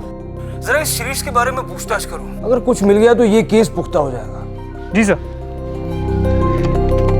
चलो, ये डॉक्टर शिरीष की पुराने पेशेंट्स की लिस्ट है, इनसे पूछताछ करो, डिटेल्स निकालो। मूव। हेलो, क्या? कहाँ? सर, आप उस लड़की को अभी के अभी अरेस्ट कीजिए। बाप रेपिस्ट और बेटी पागल, ऐसे कोई मारता है, वो भी अपने ही दोस्त को। एक मिनट, तुम्हारा नाम क्या है? अदिति। अदिति, अब साफ साफ बताओ कि हुआ क्या था। हम लोग कॉलेज से घर आ रहे थे। अब तो डॉक्टर के बजाना भी डेंजरस है बॉस। जाने देना प्रिया। चल स्टूपिड इडियट्स। अगर तू ऐसे ही रिएक्ट करेगी तो लोग तुझे और सताएंगे। तेरे पापा ऐसे हैं, पर उसमें तेरा क्या फॉल्ट? लेकिन तेरे पापा, अरे जब मैं अंकल के क्लिनिक में एंटर करती थी मुझे एक अजीब सी घबराहट होती थी, डर लगता था जिस तरह से वो टच करते थे। Stop it Aditya, enough. But Priya, मैं सच बोल रही हूँ। I hate you. आ मम्मा। सर, अब आपको एक्शन लेना ही होगा। आज मारा है, कल खून ही कर दिया तो ऐसे तो वो लोग अपनी मनमानी करते रहेंगे। एक मिनट। अदिति, जो कुछ भी तुमने कहा है क्या वो सच है? मेरा मतलब है प्रिया के पिता डॉक्टर शिरीष के बारे में। ऑब्वियसली सच है, और फिर मैं झूठ क्यों बोलूंगी? शिरीष अंकल कुछ ज्यादा ही अच्छे से बात करते थे और कुछ ज्यादा ही टच करते थे। ठीक है, इन्वेस्टिगेशन चल रही है, कुछ पता चलेगा तो हम आपको बता देंगे। सर, इस प्रिया के खिलाफ कोई ना कोई एक्शन तो लेना ही होगा। जिस तरह उसने अदिति को मार। शी वाज प्रोवोक्ड मात्रे, उसकी गलती नहीं है। अदिति की माँ से बात करके सारे चार्जेस ड्रॉप करो और प्रिया को स्टर्न वार्निंग देके मैटर क्लोज करो। ये डॉक्टर साहब अपने आप को जितना शरीफ बता रहे हैं उतना शरीफ है नहीं। उससे फिर से बात करो, शायद अदिति के बारे में सुन के वो अपनी शराफत का नाटक छोड़ दे। सर, अपनी बेटी की दोस्त अदिति को भी नहीं छोड़ा तूने। कई कंप्लेंट्स आ रही हैं तेरे खिलाफ। बोल, किस किस का गलत फायदा उठाया? ऐसा कुछ नहीं किया मैंने। फिर अचानक से उसने कहीं और जाना शुरू क्यों किया? डॉक्टर क्यों बदला उसने? मैंने उसे कहा था, बार बार क्लिनिक आने लगी थी, फिर बार बार घर में आने लगी। प्रिया से मिलने के बहाने घर आती थी, मुझसे बात करने की कोशिश करती थी। प्रिया, अरे अंकल, प्रिया है? प्रिया उसके रूम में स्टडी कर रही है, मैं उसको बुला दूं? नहीं अंकल, एक्चुअली आप मुझे एक बार चेक करेंगे, फीवर जैसे लग रहा है। फीवर जैसे? 2-3 दिन पहले तो आप क्लिनिक आके गई। पर लेकिन ना अंकल, कल रात से कुछ ज्यादा ही लग रहा है। Is that so? Let me check. नहीं बेटा, you are absolutely fine. नहीं अंकल, आप तो एक बार अच्छे से चेक कीजिए ना।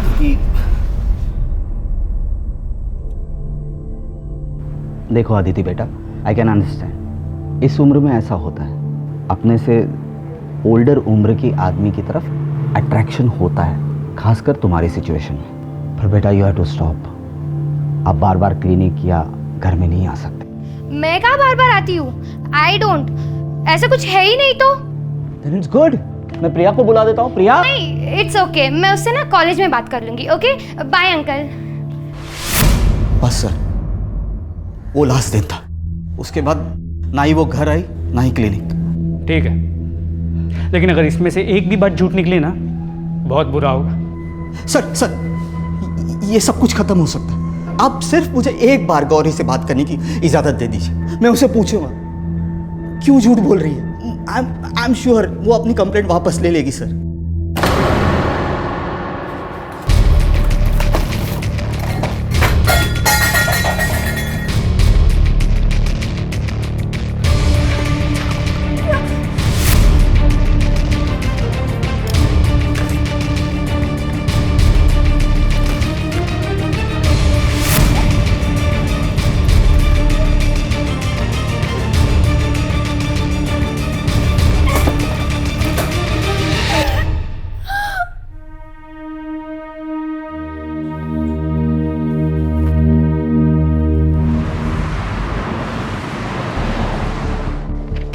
टेबल पर रख।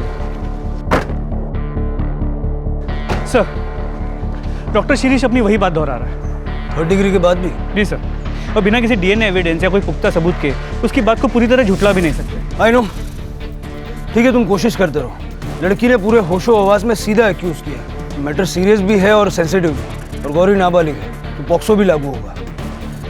मात्र एक काम करो, शिरीष की सारी हिस्ट्री चेक करो, कुछ ना कुछ तो मिलेगा। और गौरी का बैकग्राउंड भी चेक करो। गौरी का? हो सकता है गौरी झूठ बोल रही हो, किसी और के डर से या किसी और को बचाने के लिए। ये एंगल भी चेक करना पड़ेगा। मात्र किसी बेगुनाह को सजा नहीं होनी चाहिए। तो फैमिली ने कुछ बताया? उसकी फैमिली तो खुद डिप्रेस्ड है। क्रिमिनल क्राइम तो कर देता है, लेकिन ये नहीं सोचता कि इसका उसके अपने परिवार पे क्या असर होगा, खास करके ऐसे मामलों में। कल तक जो एक रेप्यूटेड डॉक्टर का परिवार था, वो आज सारी दुनिया से मुंह छुपा के बैठा है।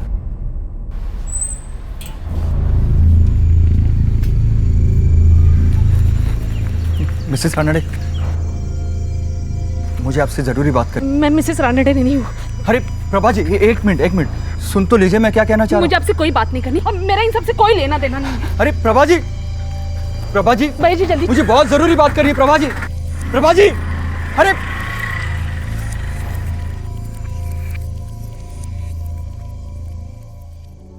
शिरीष,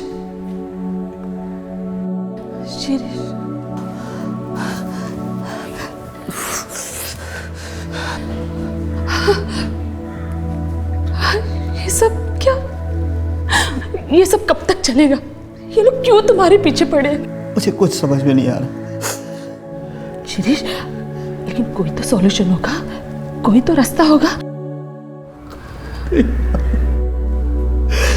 मुझे कुछ समझ में नहीं आ रहा प्रभा। लोग गौरी, अब प्रिया की दोस्त, कुछ समझ में नहीं आ रहा कुछ। शिरीष काम डाउन, लेकिन एक रास्ता है।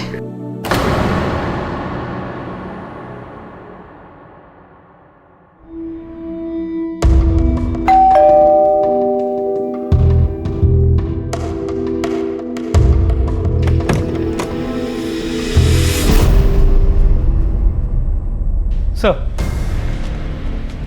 डॉक्टर शिरीष का background check. Anything significant? Nothing sir, spotless career, कोई झगड़ा नहीं, कोई मिसकंडक्ट नहीं। पिछले 6 साल के उसके नर्सिंग होम के रिकॉर्ड्स को चेक किया, कुछ नहीं मिला। उसके पहले वो जिन अस्पतालों में जुड़ा था वहाँ बात की, उसके पुराने पेशेंट से बात की, कुछ नहीं मिला सर, बिल्कुल बेदाग है। वाकई बेदाग है या दाग छुपाने की कोशिश की गई? सर ऐसा लगता तो है नहीं। 6 साल पहले उसका एक लोकल नेता के साथ झगड़ा हुआ और वहाँ भी डॉक्टर शिरीष ने ही उस नेता के खिलाफ कंप्लेंट रजिस्टर की, इसके अलावा और कुछ नहीं। और गौरी? सर गौरी का बैकग्राउंड चेक चल रहा है, जैसे ही कुछ पता चलता है मैं आपको अपडेट करता हूँ।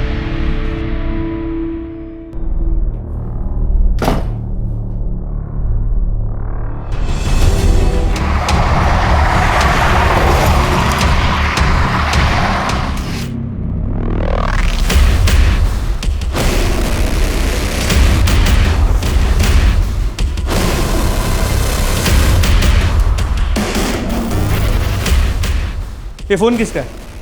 गौरी का। कामली अपन क्या?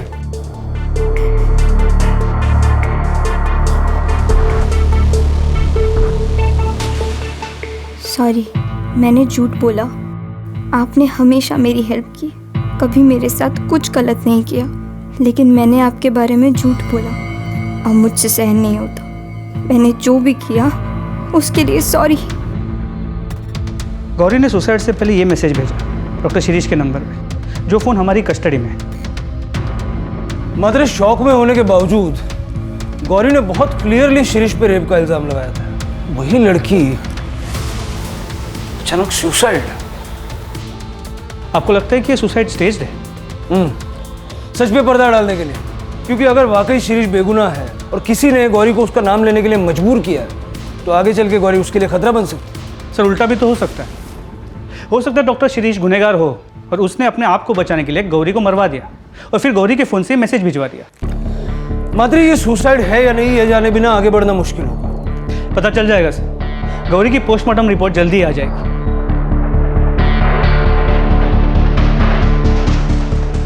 गौरी साटम की तथाकथित आत्महत्या के चलते ह्यूमैनिटी नर्सिंग होम बलात्कार मामले ने एक नया मोड़ लिया।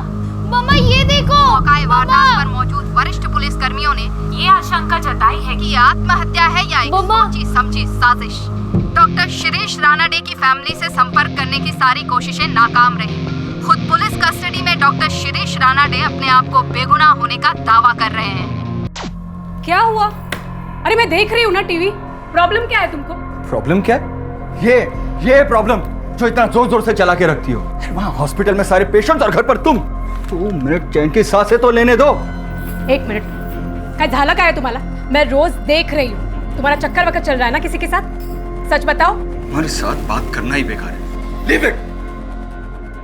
सर, गौरी की पोस्टमार्टम रिपोर्ट, उसकी मौत 1:30 और 2 के बीच हुई है और वो मैसेज 2:15 को भेजा गया है। उसके बॉडी पे स्ट्रगल के निशान है, मतलब उसने अपने आप को बचाने की कोशिश भी की थी। सर, ये तो क्लियर मर्डर है। मतलब गौरी को मारने के बाद उसके फ़ोन से वो मैसेज भेजा गया। तुम्हारा अंदाज़ा सही था। गौरी के मरने से सबसे ज़्यादा फायदा किसको हो सकता? क्या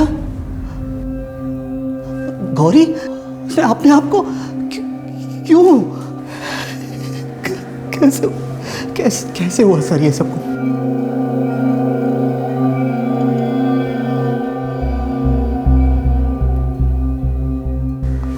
कहना क्या चाहते हैं कि ये सब मैंने किया? हमने तो अभी कुछ कहा ही नहीं। वैसे तू एक बात से तो इनकार नहीं कर सकता कि गौरी की मौत से सबसे ज्यादा फायदा तुझे होगा, क्योंकि उसके भेजे हुए एसएमएस से तेरे सर पे लगा हुआ इल्जाम हट जाएगा। लेकिन बदकिस्मती से वो मैसेज गौरी के मरने के बाद भेजा गया था। उसको मारने वाले ने उसके मोबाइल से वो मैसेज भेजा था। अब सवाल ये उठता है कि गौरी को मारने वाला तुझे क्यों बचाना चाहेगा? ये मुझे कैसे मालूम सर? और आपको क्या लग रहा है मैं यहाँ से बैठे बैठे गौरी को? That is impossible. लेकिन तू बाहर किसी से करवा भी तो सकता है ना। That is possible. सर, आपको लगता है कि ये सच बोल रहा है? मात्र जब तक कोई ठोस सबूत नहीं मिल जाता किसी की भी बात पे विश्वास करना मुश्किल है। ये डॉक्टर जब से लॉकअप में आया, इससे कौन कौन मिलने के लिए आया था, किस किस से इसने बात की, ये जरा पता करो। इसने लैंडलाइन भी कई बार यूज किया है। सर, उस दिन उसकी वाइफ प्रभा रानाडे उससे मिलने आई। इस प्रभा के कॉल रिकॉर्ड, स्ट्रैंगुलेशन रिकॉर्ड सब निकालो और क्राइम सीन पे जो फिंगरप्रिंट्स मिले थे उसके साथ में मैच करके देखो। और गौरी के बैकग्राउंड चेक पे कोई अपडेट? सर, उसकी रिपोर्ट आ गई, आपके टेबल पे रखवा दी है। गौरी की बुआ हेमा जहाँ जहाँ काम करती थी, हमने हर उस जगह पे पूछताछ की। पिछले 2 साल में उसने करीब 4 से 5 नर्सिंग होम में काम किया है। हेमा है ना, वो सीनियर डॉक्टर है ना राव, उसके साथ ही मिलकर उसने कुछ गड़बड़ की है। मामले को तो बिल्कुल दबा दिया गया। वो है ना, थोड़े दिन के बाद काम छोड़ के चली गई। पता नहीं फिर क्या हुआ। पागल हो गए थे डॉक्टर साहब उस लड़की के पीछे। अचानक से हेमा भी गायब और वो लड़की भी। पूरे देवदास हो गए थे डॉक्टर साहब। स्ट्रेंज। कहीं ऐसा तो नहीं कि जिसे हम अब तक विक्टिम मान के चल रहे थे उसकी असलियत कुछ और ही है? ये जो 2 डॉक्टर्स के बारे में बात की, इनसे बात करो। इनसे पूछो कि ये सब रूमर्स है या वाकई इसमें कोई सच्चाई भी है। सर, वो बच्ची नहीं थी सर। डोंट नो कि उसकी क्या प्रॉब्लम थी। वो खुद ही नर्सिंग होम आती थी। वो क्या नाम है उसकी आंटी हेमा से मिलने के लिए। वो अचानक मुझे एक्यूज़ करने लगी और कहने लगी कि मैंने उसे मोलेस्ट किया है। सर, मेरी फैमिली है, we are respected people. Sir, Hema ने तमाशा खड़ा कर दिया कहने लगे कि ये मैटर मैं पुलिस में लेके जाऊंगी। मैंने सीधे उसे नौकरी से निकाल दिया। मैंने उसे कहा कि तूने जो उखाड़ना है उखाड़, जब मैंने कुछ गलत काम किया ही नहीं तो मैं डरूं क्यों? तो क्या हुआ? कुछ भी नहीं, ब्लडी ठग्स, चली गई ना।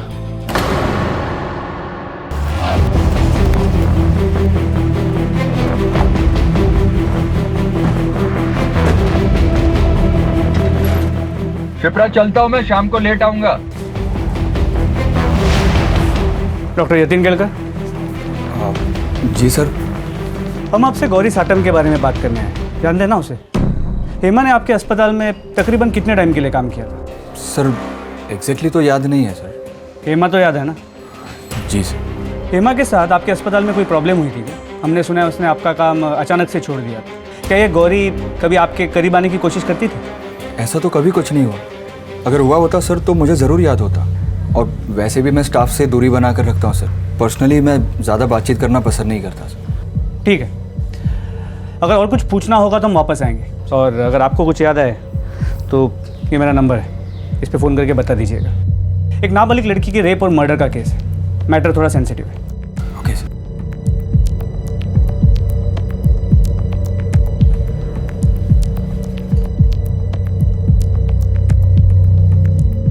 पुलिस क्यों आई थी यहाँ पे? क्या किया तुमने? दिमाग खराब हो गया क्या तुम्हारा? क्या करूंगा मैं? देखो मुझे सच सच बताओ, तुमने क्या किया है? कुछ नहीं किया है मैंने। हर बात पे शक करती हो यार।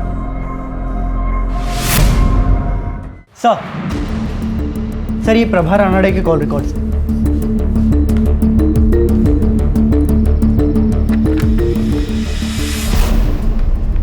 चलो।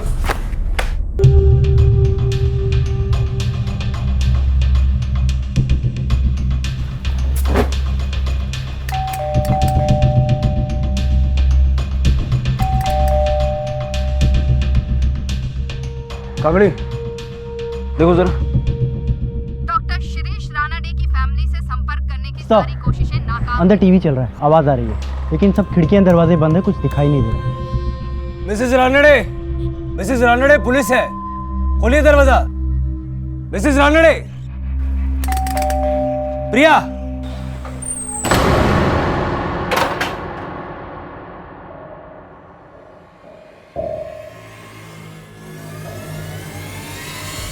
सब मैं क्यों गौरी को, मैं तो उस लड़की के आसपास भी नहीं गई, मैं तो उसे जानती भी नहीं हूँ। हमारे पास सबूत है, तुम्हारे फोन का लोकेशन उस वक्त उसी जगह का है। क्या कर रही थी वहाँ? मैं वहाँ गई थी, लेकिन उसे मारने नहीं, ऐसा कुछ भी नहीं था। अभी के अभी मेरे साथ पुलिस स्टेशन चल, कंप्लेंट वापस ले ले। मेरे पति ने तेरे लिए इतना कुछ किया और तूने बदले में ये सिला दिया? हाँ, उनकी इज्जत, उनका करियर, सब कुछ बर्बाद कर दिया। हाँ, चल मेरे साथ, केस वापस ले ले। आप जाओ प्लीज, आपको जो बात करनी है आप मेरी हत्या से बात करो। देख, आप जाओ प्लीज, प्लीज मुझे अकेला छोड़ दो। ठीक है, मैं जा रही हूँ, तुम्हारे हत्या से भी बात करूंगी। हम कैसे मान लेंगे जो तुम बोल रही हो वो सच है? तुम्हारे पास तो मोटिव भी था और मौका भी था। सर मैंने ऐसा कुछ नहीं किया है, वी आर रिस्पेक्टेड फैमिली। पता चल जाएगा। गौरी के दुपट्टे और फोन पे जो फिंगरप्रिंट्स मिले हैं, अगर उससे तुम्हारे फिंगरप्रिंट्स मैच हो गए तो फिर। सर मैं जब वहाँ से निकली थी तब मैंने वहाँ एक आदमी को जाते हुए देखा, उसके घर की तरफ। कौन था वो आदमी? जानती हो उसे? नहीं सर, मैं उसे जानती नहीं हूँ, लेकिन एक दिन वो आदमी मेरा पीछा कर रहा था। सर वही बता सकता है मेरे जाने के बाद गौरी जिंदा थी या नहीं। उसका चेहरा याद है? ऑफ कोर्स सर, याद है। एक बार उसने रास्ते में मुझे रोककर मेरे से बात करने की कोशिश की थी। हाँ सर, मैं यहाँ गौरी के गांव पहुँच गया हूँ। उसके घर के आसपास पूछताछ करके देखता हूँ कि उसकी किसी के साथ कोई दुश्मनी या कोई और एंगल सामने आता है क्या। जी सर, मैं आपको इमीडिएटली अपडेट करूँगा। Okay sir. हाँ साहब, वो मेरे बाजू में ही रहती थी। कुछ टाइम के बाद उसके माँ बाप मर गए और वो अपने काका काकी के यहाँ रहने चली गई, और पता चला कि वो अपने काका काकी के यहाँ से भी भाग गई है। साहब एक तो दया की, उसको घर में रखा, इतना सब कुछ किया उसके लिए, फिर भी घर से भाग गई नालायक लड़की। ये तो हम भी जानना चाहते हैं, आपने उसके लिए इतना सब कुछ किया फिर भी वो घर से भाग के क्यों गई? मुझे क्या पता साहब। पता नहीं या कुछ छुपा रही हैं? सब जो कुछ था सब बता दिया मैंने। मैं क्या छुपाएगी साहब आपसे? मैं तो हैरान हूँ, मुंबई भाग गई, वो भी अपनी हत्या के पास। बहुत पहुंची हुई लड़की है साहब। थी, अब नहीं है। थी? इसलिए उसके बारे में जो भी बोलेंगी ना, सोच समझ के बोलना। सर, ये गौरी की चाची की बातों से ऐसे लगा कि वो कुछ छुपा रही है। मतलब सपोर्ट और शेल्टर के मिलने के बावजूद गौरी का इस तरह घर छोड़ के चले जाना कुछ सेंस नहीं बनता। एग्जैक्टली। लेकिन उसके पहले एक और बात, प्रभा रानड़े के मुताबिक उसके गौरी के घर से निकलने के बाद उसने एक आदमी को गौरी के घर की तरफ जाते हुए देखा था। तो चेहरा भी याद, मैंने स्केच बनाने के लिए बोला है अभी। सर उस आदमी का स्केच है प्रभा रानड़े के मुताबिक। ये कौन? सर एक मिनट। सर, ये तो बिल्कुल उस दूसरे डॉक्टर जैसा दिखता है जिसने गौरी की बात को डिनाई किया, डॉक्टर यतीन केलकर। मात्रे उठा लो इसको। सर चलो। अरे साहब, कहाँ लेके जा रहे हो इनको? अरे बताओ तो सही, इन्होंने किया क्या है? सुनिए, हेलो मैडम। ये सब क्या हो रहा है? क्या किया है तुमने? हाँ बताओ मुझे, मैंने कहा था ना तुमसे, इसी बात का डर था मुझे। शिप्रा, कभी तो शक करना बंद करो। जी सर, गौरी को मैंने ही मारा है। लेकिन सर मैं उसे मारने की इरादे से नहीं गया था। मेरी लाइफ तो पहले से ही बर्बाद कर चुके थे वो लोग, लेकिन मैं नहीं चाहता था कि डॉक्टर शिरीष के साथ भी वो लोग ऐसा ही करें। मतलब साफ साफ बताओ, क्या बकवास कर रही है? अरे मैंने इसे हाथ तक नहीं लगाया। गौरी क्या चल रही है? तो ये ऐसा क्यों बोल रही है? झूठ बोल रही है क्या? वैसे भी हॉस्पिटल में सबने देखा है कि किस तरह सारा दिन आपकी नजरें गौरी पर ही टिकी रहती है। 17 साल की मासूम सी बच्ची है वो। छोड़ूंगी नहीं तेरे को, पुलिस में कंप्लेंट करेगी। हाँ। अरे ऐसे कैसे पुलिस में कंप्लेंट करेगी? तेरी झूठी कंप्लेंट की वजह से मेरी लाइफ, मेरी फैमिली, मेरा करियर सब बर्बाद हो जाएगा। चल गौरी तू चल। समझौता कर लेते। 50,000। चल गौरी। अरे अरे रुको, देखो 75, 75,000 ले लो और ये मामला यहीं पर खत्म करो। देखो इससे ज्यादा मैं नहीं दे पाऊंगा, इतना ही कैश है मेरे पास। चल गौरी। हत्या ले लेते हैं ना, मुझे पुलिस के पास नहीं जाना है। यानी गौरी को पैसे चाहिए थे? नहीं सर, पैसे तो उस हेमा को चाहिए थे। वो तो गौरी को बस यूज कर रही थी। डॉक्टर शिरीष के मामले में भी वो वैसा ही कर रही थी जैसा उसने मेरे साथ किया। लेकिन मैंने सोच लिया था सर, मैं अब चुप नहीं बैठूंगा। बहुत हो गया था सर, मैं इन सब में इन्वॉल्व नहीं होना चाहता था। मैं कंट्रोल नहीं कर पाया सर। इसके बाद मैंने डॉक्टर शिरीष की वाइफ से कांटेक्ट करने की कोशिश की, क्योंकि मैं विटनेस बनने के लिए तैयार था, ताकि हम सबको बता सके कि हेमा और गौरी पहले भी ऐसा कर चुकी है। मिसेस रानड़े, मुझे आपसे ज़रूरी बात करनी। मैं मिसेस रानड़े नहीं हूँ। लेकिन सर वो इतनी डरी हुई थी कि उसने मेरी एक भी नहीं सुनी। इसलिए सर मैंने उसका पीछा करना शुरू किया। और सर जब मैंने देखा कि वो गौरी के घर से बाहर आ रही है, तो मैंने सोचा कि मुझे गौरी से जाके बात करनी चाहिए, उसे समझाना चाहिए। शायद वो मेरी बात समझे।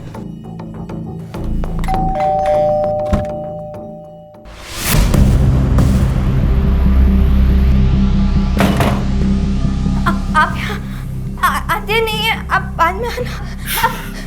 बहुत हो गया अभी तुम लोगों का। ध्यान से मेरी बात सुन, चुपचाप ये केस वापस ले ले। बर्बाद करके रख दिया तुम लोगों ने उस इंसान को। झूठ पे झूठ, झूठ पे झूठ। क्रिमिनल को रोकने के लिए खुद क्रिमिनल बन गया, पुलिस के पास क्यों नहीं गया? तुझे उसी दिन पुलिस के पास जाना चाहिए था जिस दिन गौरी और हेमा ने तेरे साथ वो सब किया। गौरी को मारकर तूने अपनी और अपनी फैमिली की पूरी जिंदगी बर्बाद कर ली।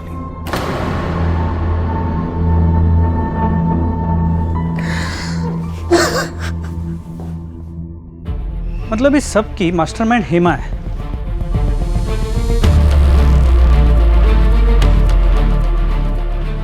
क्या हुआ सर? क्या सोच रहे? एक बात खटक रही है। हर बार मामला मॉलेस्टेशन का था। हेमा ने हर बार सामने वाले पे गौरी के साथ बदतमीजी करने का या उसको गलत तरीके से छूने का आरोप लगाया। ये डॉक्टर शिरीष के मामले में अचानक रेप क्यों?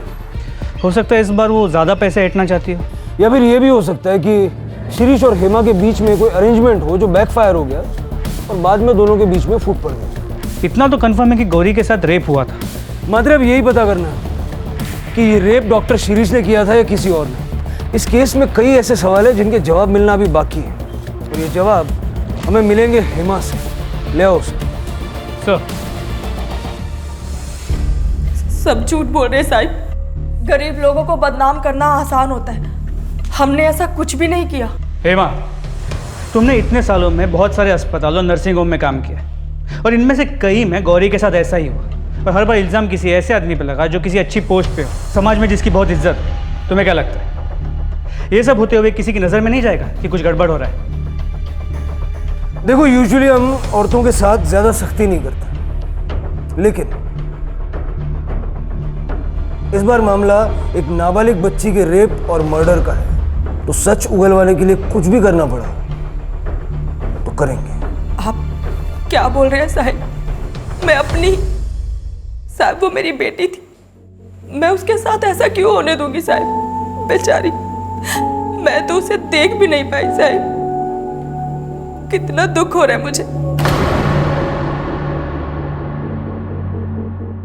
सर, ये हेमा काफ़ी पहुंची हुई है, अगर आप कहें तो फोर्स का इस्तेमाल करके सच्चाई उगलवा सकते हैं। ऐसे तो वो कुछ नहीं बोलेगी। मात्र एक अजीब बात है, पिछले 2 मामलों में वो नकार रही है, 100% झूठ बोल रही है, लेकिन जब उससे इस रेप के बारे में पूछते हैं मुझे लगता है वो वाकई सच बोल रही है। मतलब वो अपना पुराना पैंतरा इस्तेमाल करने गई और वो बैकफायर हो गया। डॉक्टर ने मौके का फायदा उठा लिया। डॉक्टर शिरीष ने या फिर किसी और ने? शिरीष और गौरी का कच्चा चिट्ठा तो हमारे पास है, लेकिन हेमा के बारे में पूरी इंफॉर्मेशन नहीं है। जरा पता करो कि गौरी के रेप और मर्डर की वारदातों से पहले हेमा किस किस के टच में थी। उसके कॉल रिकॉर्ड्स भी निकलो। सर, उसके कॉल रिकॉर्ड्स ऑलरेडी मंगवाए थे, आ गए, मैं लेके आता हूँ।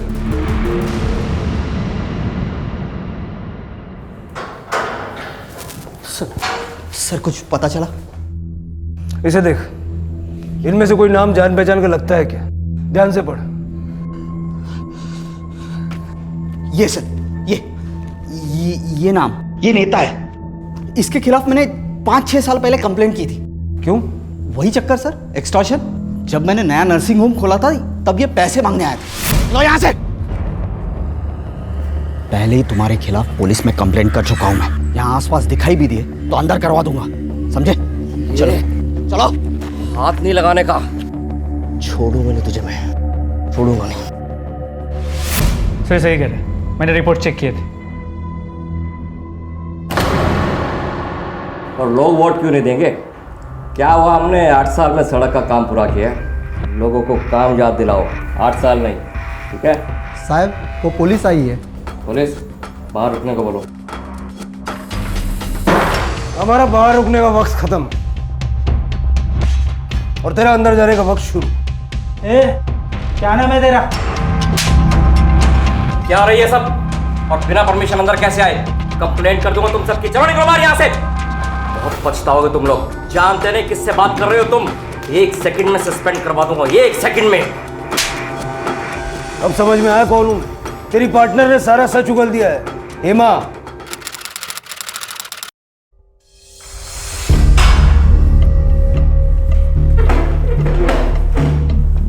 मुंह नहीं खोलेगी? मत खोल। तेरे पार्टनर ने तेरे बारे में सारा सच कबूल कर लिया है। किस तरह तुम लोगों ने डॉक्टर शिरीष को बदनाम करने का प्लान बनाया, किस तरह रेप करवाया, किस तरह इस सब के लिए उसने तुम्हें थोड़े से ज्यादा पैसे दिए। बेटी बेटी बोल रही है गौरी को, थोड़े से पैसों के लिए बेटी को बेच दिया। मैंने कोई प्लान नहीं बनाया साहिब। मुझे तो मालूम भी नहीं था कि वो गौरी का रेप। मैं तो वही करने वाली थी जो हर टाइम करती थी, झूठा आरोप लगाकर ब्लैकमेल कर रही है साहिब। लेकिन सर, नेता पाटिल तो बोल रहा है कि रेप का आइडिया इसी का था, ज्यादा पैसे कमाने के लिए। झूठ बोल रहा है कमीना। उस दिन भी झूठ बोल रहा था। वो कह रहा था कि वो गौरी से सिर्फ मिलना चाहता है, प्लान समझाने के लिए।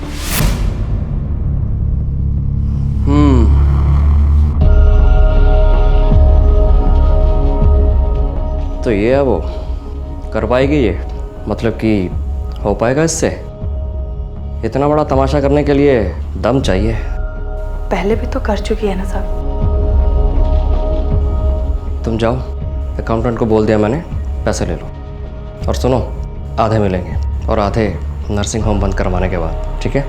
जाओ। हेमा, इसे यहीं रहने दो, मुझे इससे कुछ बात करनी है। तुम रुक, मैं आती हूँ।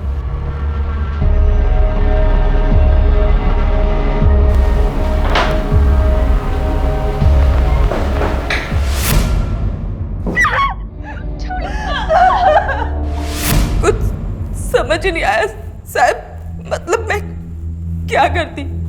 हम लोग कुछ भी नहीं थे उन लोगों के सामने, आखिर हम ही तो गए थे उनके पास और अभी आधे पैसे लेने बाकी थे साहब। मैंने गौरी को समझाया, कपड़े बदलकर उसे हॉस्पिटल आने को कहा।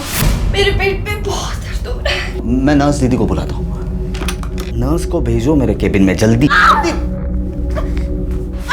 मुझे नहीं पता था साहब कि गौरी के साथ ऐसा हो जाएगा।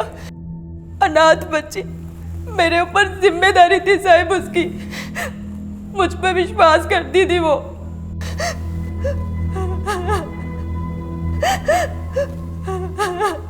क्या हुआ था गांव में? बेच दिया उसे।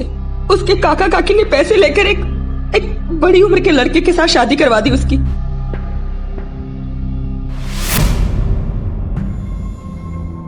और तुमने उस बच्ची का इस्तेमाल लोगों को ब्लैकमेल करके पैसा ऐंठने के लिए किया। सिर्फ मेरे अकेले के लिए नहीं किया साहब, वो पढ़ना चाहती थी, सच में वो नर्स बनना चाहती थी साहब। मेरे पास और कोई चारा नहीं था। मेरा पति हलकट सारा दिन दारू पी के पड़ा रहता था। मैं क्या करती, जो बुरा होना था साहब वो तो हो चुका, और मैंने सोचा कि बाकी के पैसे लेने अभी बाकी हैं, इसीलिए हमने डॉक्टर शिरीष को फंसाया साहब। तुम्हारे पास डॉक्टर शिरीष से दुश्मनी का मोटिव है और हमारे पास चश्मदीद गवाह। पटेल, तूने डॉक्टर शिरीष से 6 साल बाद बदला लिया। तू हेमा के बारे में भी जानता था वो लोगों को किस तरह फंसाती है। इसलिए जैसे ही हेमा ने डॉक्टर शिरीष की नर्सिंग होम को ज्वाइन किया, तूने उससे कांटेक्ट किया, है ना? अब हमारा सस्पेंशन तो नहीं होगा, लेकिन तेरा ट्रांसफर जरूर होगा जेल में। चल ये कामले, चल चल कामले ले।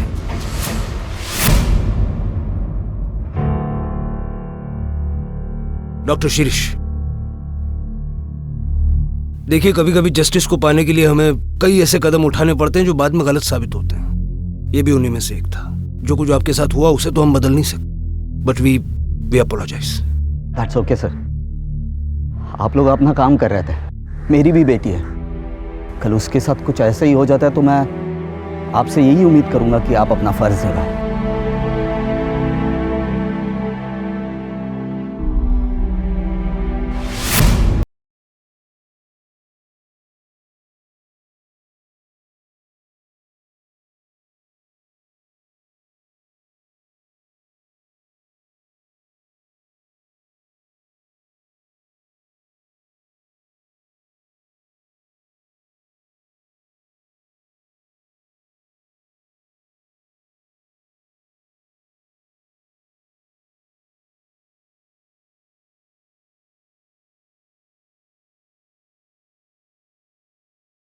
मैं डॉक्टर था, हूं और रहूंगा। आज भी मेरे पेशेंट्स की भलाई मेरे लिए ज़्यादा मायने रखती है। लाइफ में आए इस मुश्किल दौर को मैं अपने आप पर हावी नहीं होने दूंगा। मेरे अतीत को मेरी पहचान नहीं बनने दूंगा। जो हुआ उसके चलते ना मुझ में नफरत पैदा होगी, ना डर, ना निराशा। मैं पहले की ही तरह लोगों की मदद करूंगा, उन्हें सहारा दूंगा, ताकि फिर कभी किसी और के साथ वो ना हो जो मेरे साथ हुआ, मेरे परिवार के साथ हुआ, और खासकर वो जो गौरी के साथ हुआ।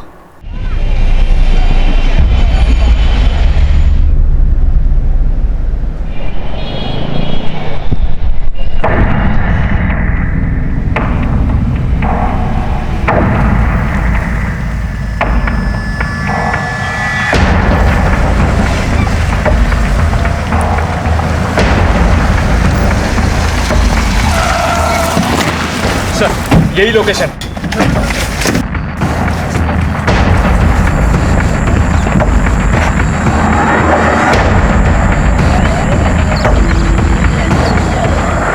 तो दरवाजा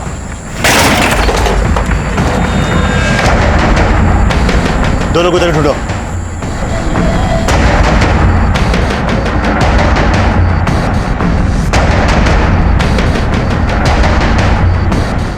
सर अंदर कोई नहीं है। बाहर ढूंढो, आसपास सभी तरफ देखना, बच्चे यहीं की होनी चाहिए। सर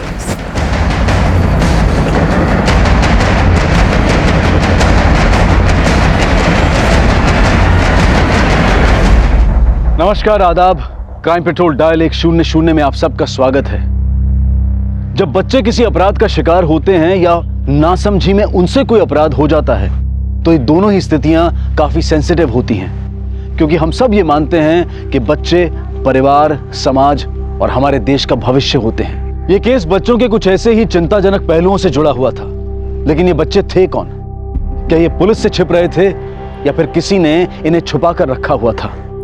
ये केस इलाहाबाद का था, लेकिन इसी से मिलता जुलता एक दूसरा केस बहुत जल्द रामनगर उत्तराखंड में भी आने वाला था।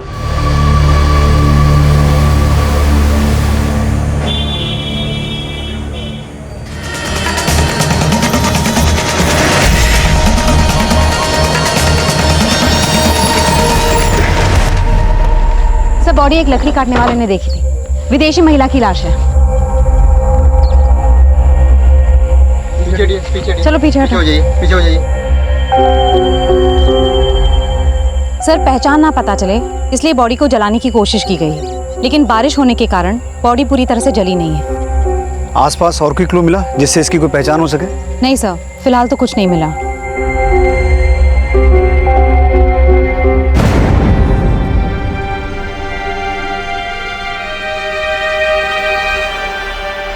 चेहरे से तो इसकी पहचान कर पाना मुश्किल है, लेकिन शायद इस टैटू से कोई लीड मिले। गुंजन, आसपास जितने भी होटल, लॉजेस और गेस्ट हाउस हैं वहां से पता करो। ऐसी कोई फॉरेनर ठहरी हुई थी जो मिसिंग है? Yes sir.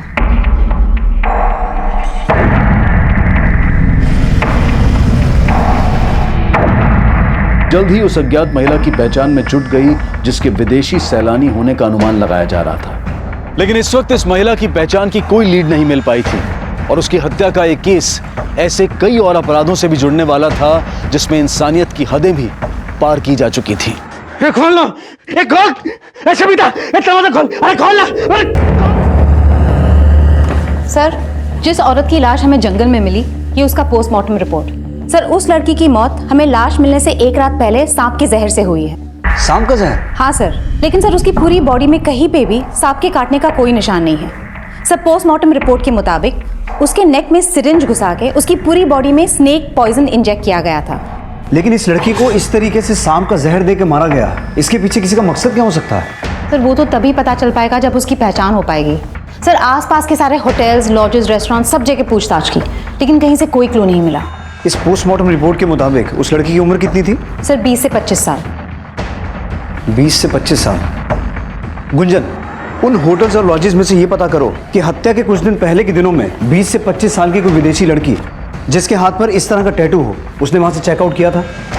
और वहां की सीसीटीवी फुटेज भी चेक करना, देखो शायद कोई लीड मिले। Yes sir.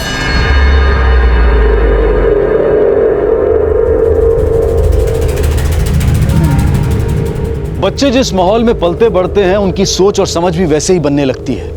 एक तरफ गुड़िया अपने पिता के पारसमणि पाने के अंधविश्वास की साक्षी बन रही थी, तो वहीं दूसरी तरफ आकाश अपनी मां के तंत्र के ढकोसलों से तंग था। छोटू अनाथ था, लेकिन उसमें पढ़ने की जिज्ञासा थी, पर इन बच्चों को सही मार्गदर्शन देने वाला कोई नहीं था।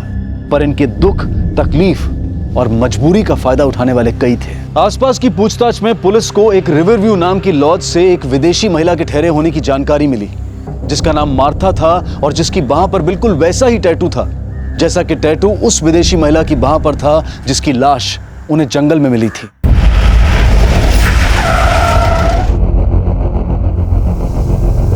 सर, मार्था हमारे यहाँ 15 दिन रुकी थी, तभी उसके हाथ में ये टैटू देखा था। मार्था रहने वाली कहाँ की थी? सर, उसके पासपोर्ट पे यूके का एड्रेस था। दिखाइए।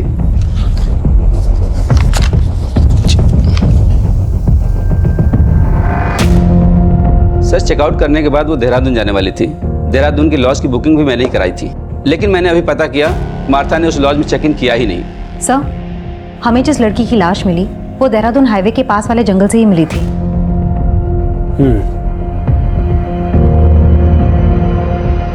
जिस दिन मार्था ने यहाँ से चेकआउट किया था उस दिन का सीसीटीवी फुटेज दिखाइए।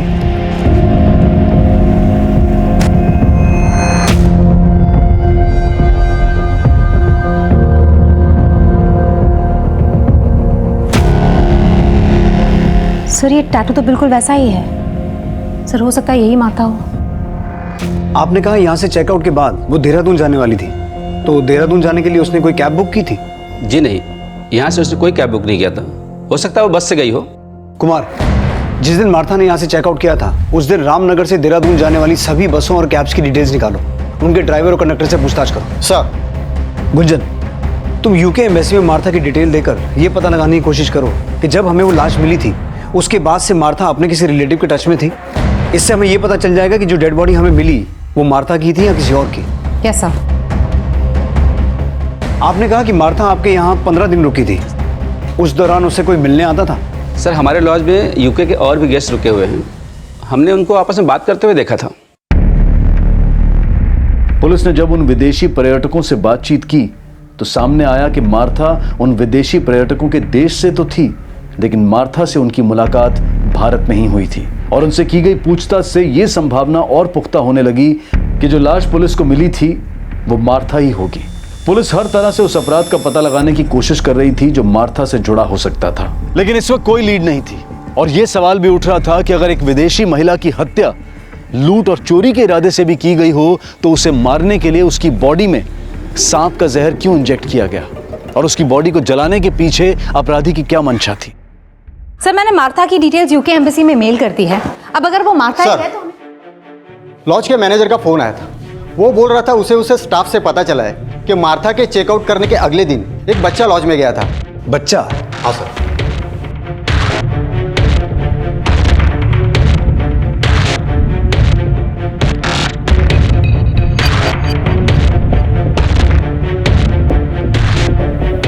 सर, ये बच्चा मार्था के बारे में बात कर रहा था जिसने एक दिन पहले ही चेकआउट किया था।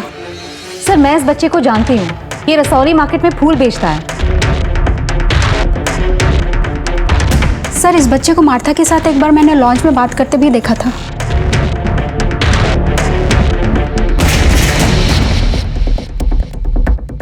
लेकिन सवाल ये उठता है गुंजन कि ये लड़का मार्था के चेकआउट करने के बाद मार्था के बारे में क्या पूछने आया था? सर, उसी से पूछ लेते हैं।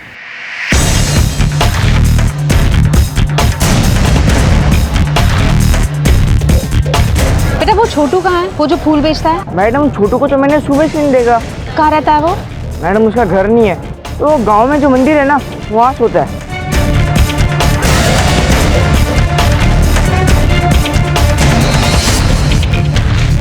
छोटू अब कहाँ था इसकी फिलहाल कोई लीड नहीं मिली थी, और यह साफ था कि छोटू पिछले दिनों मार्था से मिल रहा था। सर, पूछताछ में पता चला है कि छोटू से अक्सर एक विदेशी महिला मिलने आया करती थी। हो सकता है वही मार्था हो। लेकिन छोटू का उस लॉज में जाने का क्या रीजन था जहां मार्था ठहरी हुई थी, और अब अचानक छोटू के गायब होने का क्या चक्कर है? गुंजन, ये छोटू है कौन? सर, छोटू पहले भीख मांगा करता था, लेकिन रेड पड़ने के बाद वो फूल बेचने लग गया। सर, पता चला छोटू की दोस्ती किसी आकाश नाम के लड़के से थी जो पासी के बस्ती में रहता है। हेलो सर, पास के जंगल में बच्चे की लाश मिली है।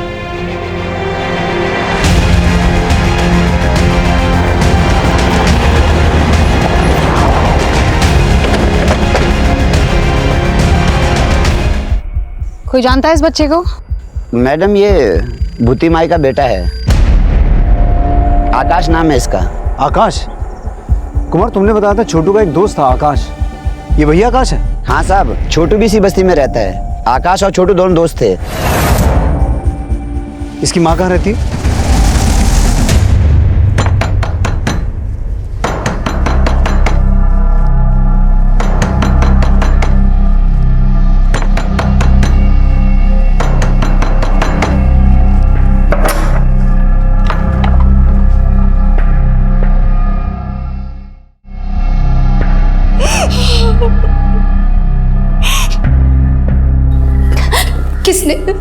किसने मारा मेरे बेटे को? आकाश की बॉडी पर किसी तरह के घाव तो नहीं थे। अब ये पोस्टमार्टम के बाद ही पता चलेगा कि मौत की वजह क्या थी। पोस्टमार्टम? इसका मतलब आप मेरे बेटे की लाश के साथ चीरफाड़ करोगे? नहीं, मैं ऐसा नहीं होने दूंगी। आप मेरे बेटे को वापस दीजिए, मेरा बेटा मुझे वापस चाहिए बस। एक मिनट, बिना पोस्टमार्टम के हम आपको आकाश की बॉडी नहीं दे सकते हैं। अच्छा, ये छोटू के बारे में आपसे कुछ बात करनी थी हमें। छोटू? क्या उस कमीने ने मारा है मेरे बेटे को? हाँ? हमें छोटू की तलाश है, लेकिन तुम्हें ऐसा क्यों लगता है कि छोटू ने ही आकाश को मारा? साहब छोटू आकाश से चिढ़ता था। मैंने कई बार आकाश को मना किया उस सड़क छाप लड़के से मत मिल, पर आकाश मेरी बात नहीं माना। और अब देखिए क्या हो गया।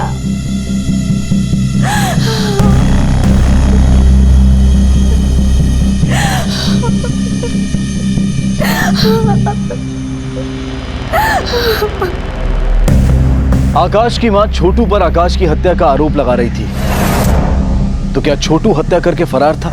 यूके एम्बेसी से मिली मार्था की जानकारी भी ये साफ कर रही थी कि जिस विदेशी महिला की लाश पुलिस को मिली थी वो मार्था ही थी, क्योंकि हत्या के बाद से ही ना तो मार्था का फोन एक्टिव था, ना वो सोशल नेटवर्किंग साइट्स पर एक्टिव थी, और ना ही उसने यूके में अपने रिश्तेदारों से कांटेक्ट किया था। लेकिन मार्था देहरादून क्यों जाने वाली थी, और उसकी पहचान पता चलने के बाद से छोटू कहां गायब था? क्या आकाश और मार्था की हत्या से वाकई में छोटू का कोई कनेक्शन था?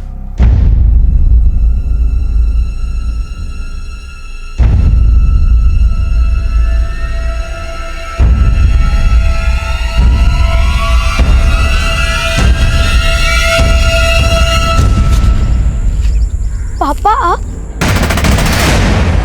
सर मैंने आकाश और छोटू के बारे में सब कुछ पता किया। आकाश और छोटू के बीच में सांप पकड़ने का कंपटीशन होता था जिसमें बेटिंग भी लगती थी। What? हाँ सर यही वो सर्प मित्र है जिसने दोनों को सांप पकड़ना सिखाया, और यही उस पर बेटिंग लगवाता था। सर आकाश के मर्डर के बाद ये सर्प मित्र भी गायब है और उसका फोन भी बंद है।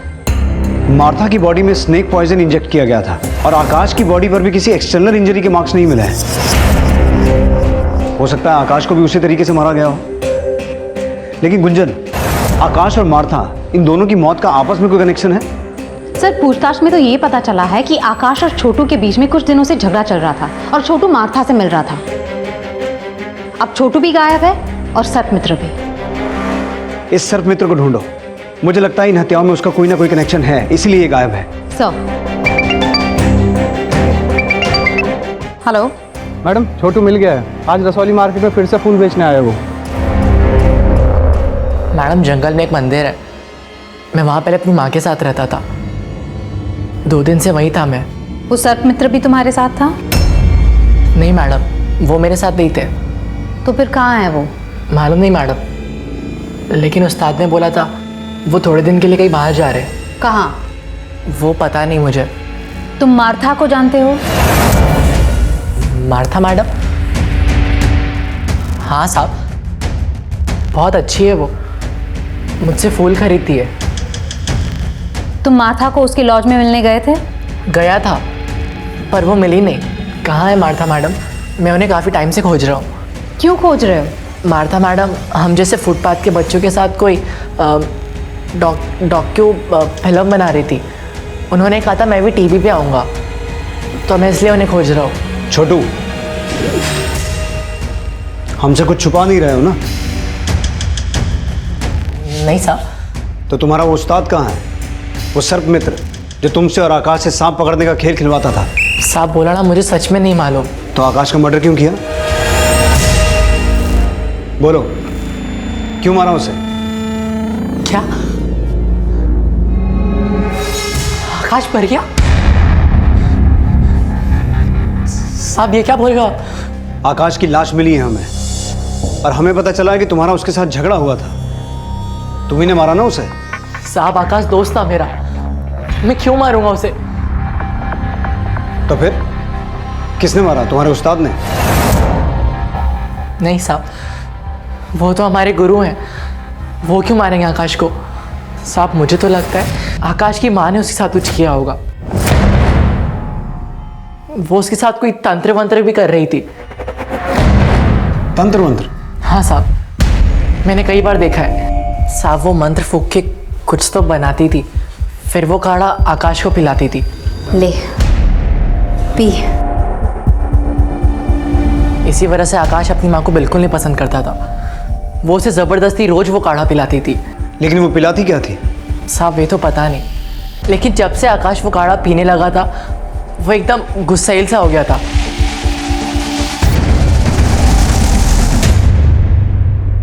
सर छोटू का ये बयान सही है कि मार्था इंडिया में बच्चों पे एक डॉक्यूमेंट्री बनाने के सिलसिले में आई थी। लेकिन मुझे ऐसा लगता है गुंजन कि छोटू अभी भी हमसे कुछ छुपा रहा है। नजर रखना इस पर, और उस सर्प मित्र के बारे में पता लगाने की कोशिश करो। हो सकता है छोटू जानता हो कि वो कहाँ है और उसी ने छोटू को यहाँ सब कुछ सिखा के भेजा हो। और इस छोटू का वो बयान कि आकाश की माँ कुछ तंत्र मंत्र करके उसे कुछ पिला रही थी, उसे कंफर्म करो। और आकाश की माँ भूती माई के बारे में सब कुछ पता करना। Yes sir. मार्था और आकाश की हत्या में सर्प मित्र की भूमिका का संदेह उसके अचानक गायब हो जाने से पुख्ता हो रहा था। एक तरफ पुलिस उसकी तलाश में जुटी थी तो वहीं छोटू पर भी नजर रखी जा रही थी। गुड़िया, मेरे पास कोई पारस मणि नहीं है। मेरे उस्ताद बोलते कि आप ऐसा कोई भी सांप नहीं जिसके मुंह में पारस मणि हो। ऐसे सांप पाताल लोक में होते हैं। ये पाताल लोक कहाँ है? मुझे नहीं मालूम।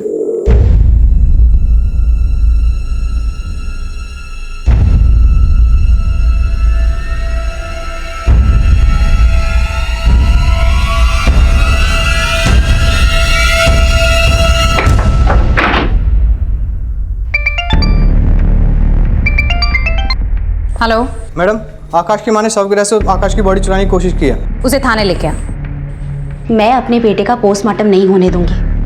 मुझे मेरे बेटे की लाश दे दो। इसीलिए उसका पोस्टमार्टम नहीं होने देना चाहती क्योंकि तूने उसे कुछ पिला के मारा है। मैंने कुछ नहीं किया साहब। बॉडी चुराने की कोशिश तो की और हमने सुना है तो उसके साथ कुछ तंत्र मंत्र करती थी।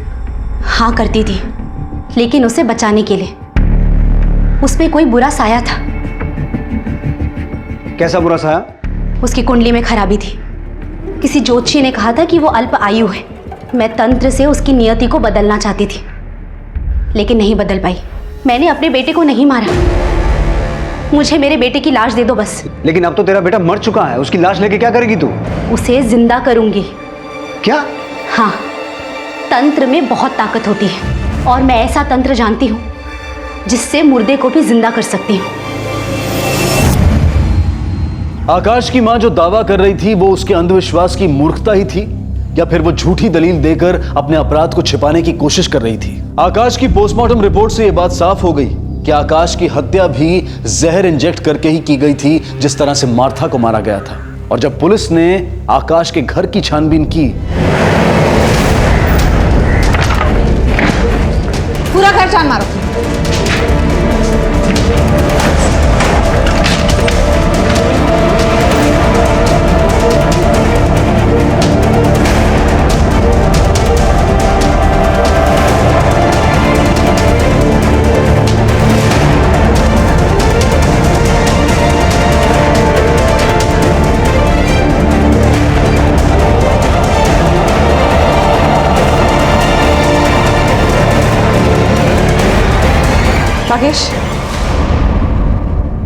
राकेश, ये फोटोज देख के लग रहा है ये मार्था का कैमरा है।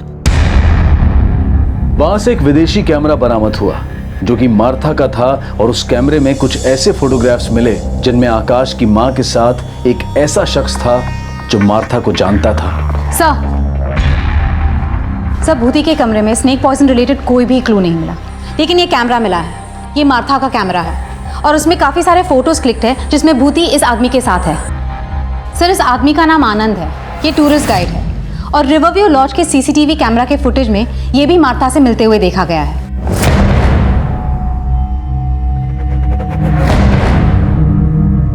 सर, मार्था को गाइड की जरूरत ही नहीं पड़ती थी, उसे पहले से सब कुछ पता था। तो फिर तू मार्था को मिलने उस लॉज में क्यों जाता था? सर, मैं तो उस लॉज में दूसरे टूरिस्ट से मिलने जाता था जो उसके देश से थे। वही मेरी मुलाकात मार्था से हुई। और मार्था का कैमरा वो आकाश की मां के पास कैसे पहुंचा?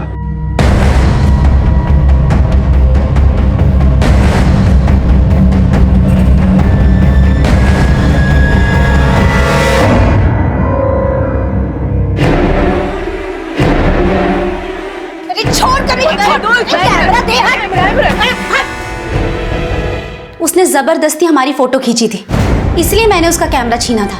लेकिन इस आनंद के साथ क्या रिश्ता है तुम्हारा? वो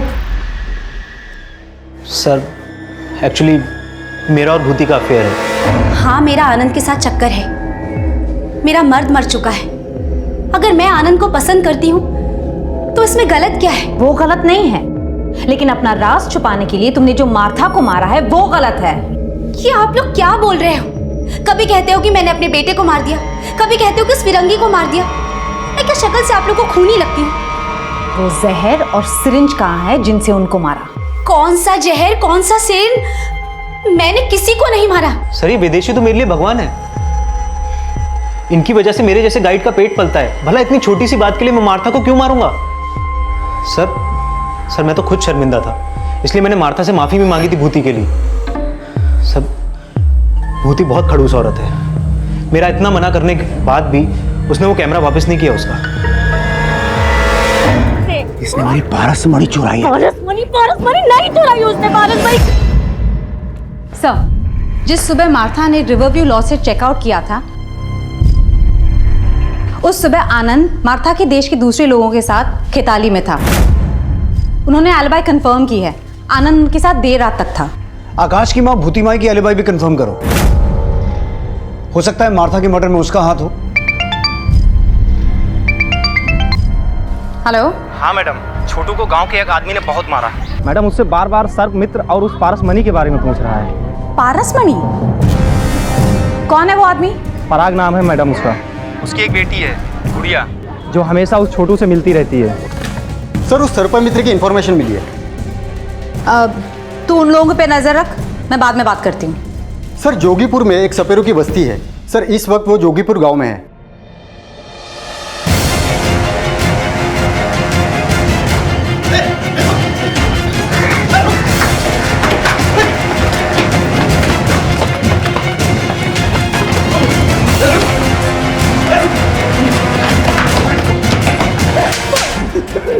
मैडम जी मैंने किसी को नहीं मारा, मेरा विश्वास करिए। तो फिर भागा क्यों और फोन बंद करके क्यों रखा है? वो तो मैं पराग के डर से भाग गया था। एकदम पागल आदमी है मैडम जी। उसे वहम हो गया था कि मेरे आकाश के पास कोई पारसमणि है। इसके लिए उसने हम लोगों को बहुत परेशान किया मैडम जी। मुझे सांप दे। पागल है क्या? सांप दे इधर। मैंने कहा मुझे सांप दे। मुझे सांप दे। ये पागल क्या कर रहा है ये? मुझे सांप चाहिए, मुझे सांप चाहिए। इसके मुंह में पारसमणि है। किसने बोला तुमको कि इसके मुंह में पारसमणि? कहीं तूने तो इसके मुंह से पारसमणि नहीं चुरा ली? मुझे सांप चाहिए, मुझे सांप दे। मुझे सांप। क्या कर रहे हो?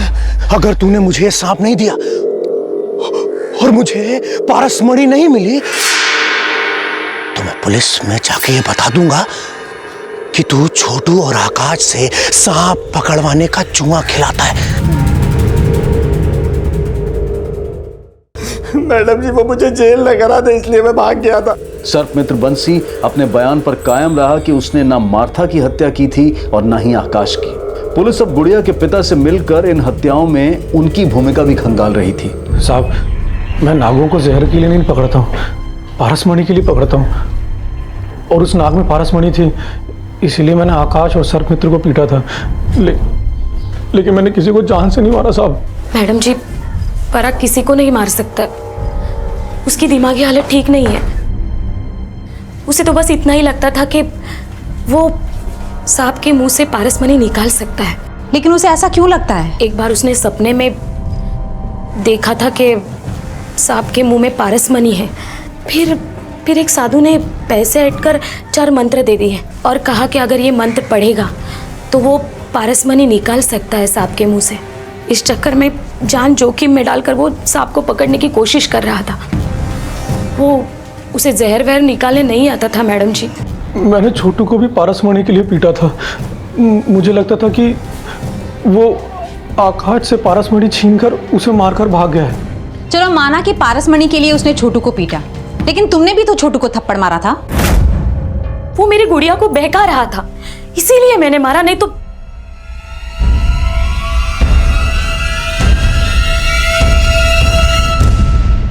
देखो बेटा, डरो मत।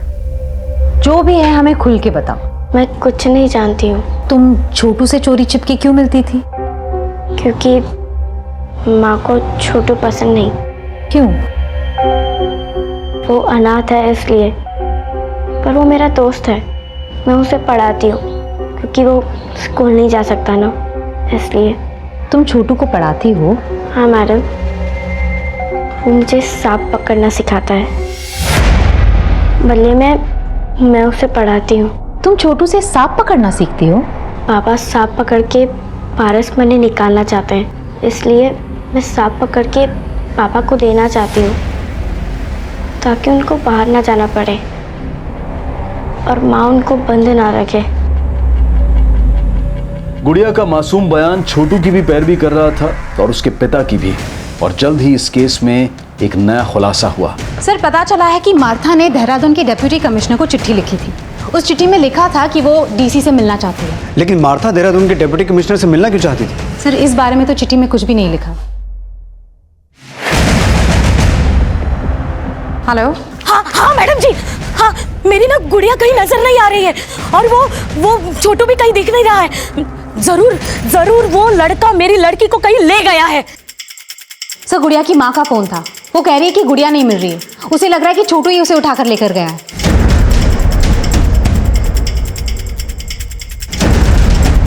इस बार छोटू ही नहीं, उसके साथ गुड़िया भी गायब थी। लेकिन वो खुद गायब हुए थे या उनको गायब करने के पीछे किसी और का हाथ था? नहीं साहब, गुड़िया को तो नहीं, उसके बाप को भूती माई के साथ झगड़ते हुए देखा था। तेरे वजह से मेरा बेटा मरा है। मैं तेरे और तेरे खानदान का सर्वनाश कर दूंगी, सर्वनाश। सर, मुझे ऐसा लगता है कि आकाश की मौत का बदला लेने के लिए उसकी माँ भूती माई ने गुड़िया को गायब किया। लेकिन गुंजन, गायब तो छोटू भी है। सर, इस आदमी ने गुड़िया को छोटू के साथ जाते हुए देखा था। छोटू गुड़िया को लेकर जंगल की तरफ गया है। गुंजन, छोटू ने हमें बताया था कि जंगल में एक मंदिर है जहाँ वो अपनी माँ के साथ रहता था। हो सकता है गुड़िया को लेकर वहीं गया हो।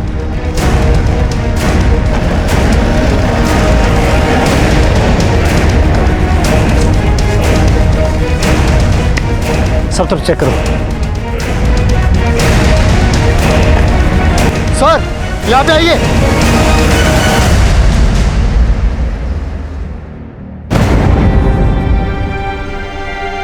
जिंदा है, एम्बुलेंस बुलाओ जल्दी।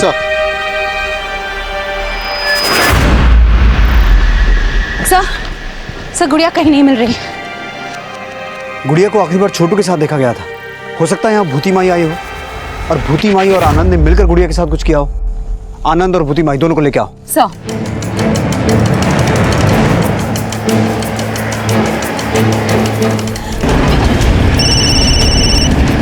हाँ बोलो कुमार।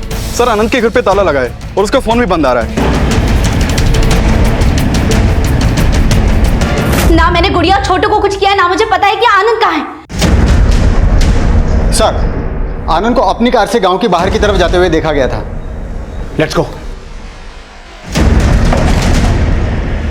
एक तरफ छोटू के होश में आने का इंतजार किया जा रहा था, लेकिन गुड़िया कहाँ थी? इस केस में अब भी कुछ और खुलासे होने बाकी थे।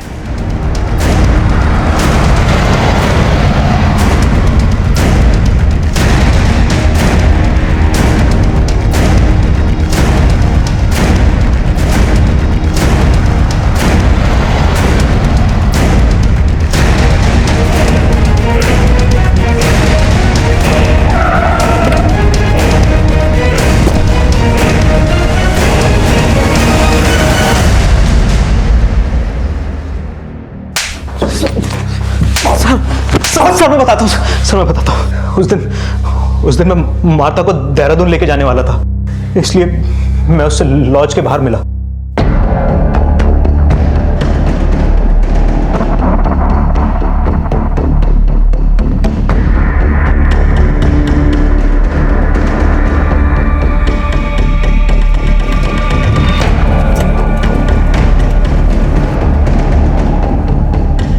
यहाँ क्यों रोका?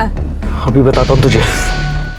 वो मुझे एक्सपोज करने वाली थी, इसलिए मैंने उसे मार दिया।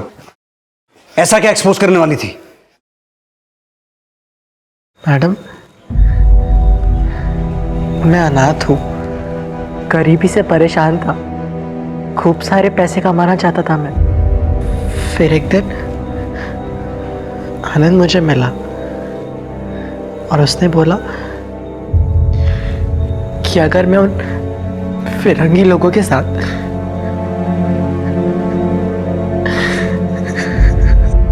वो फिरंगी लोग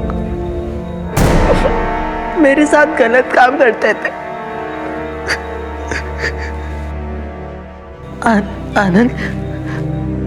आनंद मुझे इसके लिए पैसे दिया करता था। और आकाश को क्यों मारा? तू उससे भी ये सब करवाता था? नहीं सर, आकाश से नहीं, लेकिन सर आकाश को पता चल गया था कि मैं छोटू से ये सब करवाता था। आकाश कॉलेज छोड़ पागल हो गया क्या? तूने मेरे माँ को पागल किया, मैं कुछ नहीं कर पाया, पर तूने छोटू के साथ किया, वो बहुत बुरा किया। इसके लिए मैं तुझे छोड़ूंगा नहीं, पुलिस में दे दूंगा तुझे मैं।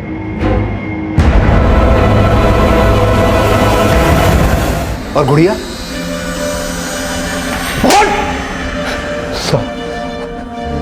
साहब, गुड़िया को एक फिरंगी ने पसंद कर लिया था, इसलिए मैंने गुड़िया को।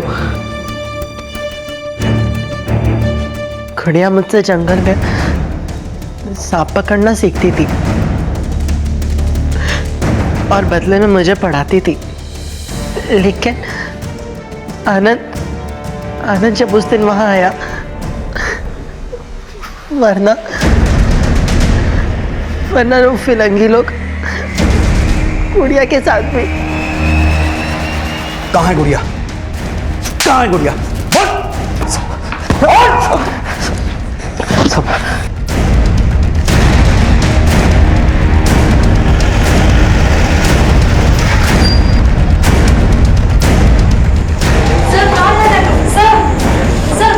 गुंजन, उस तरफ चेक कर।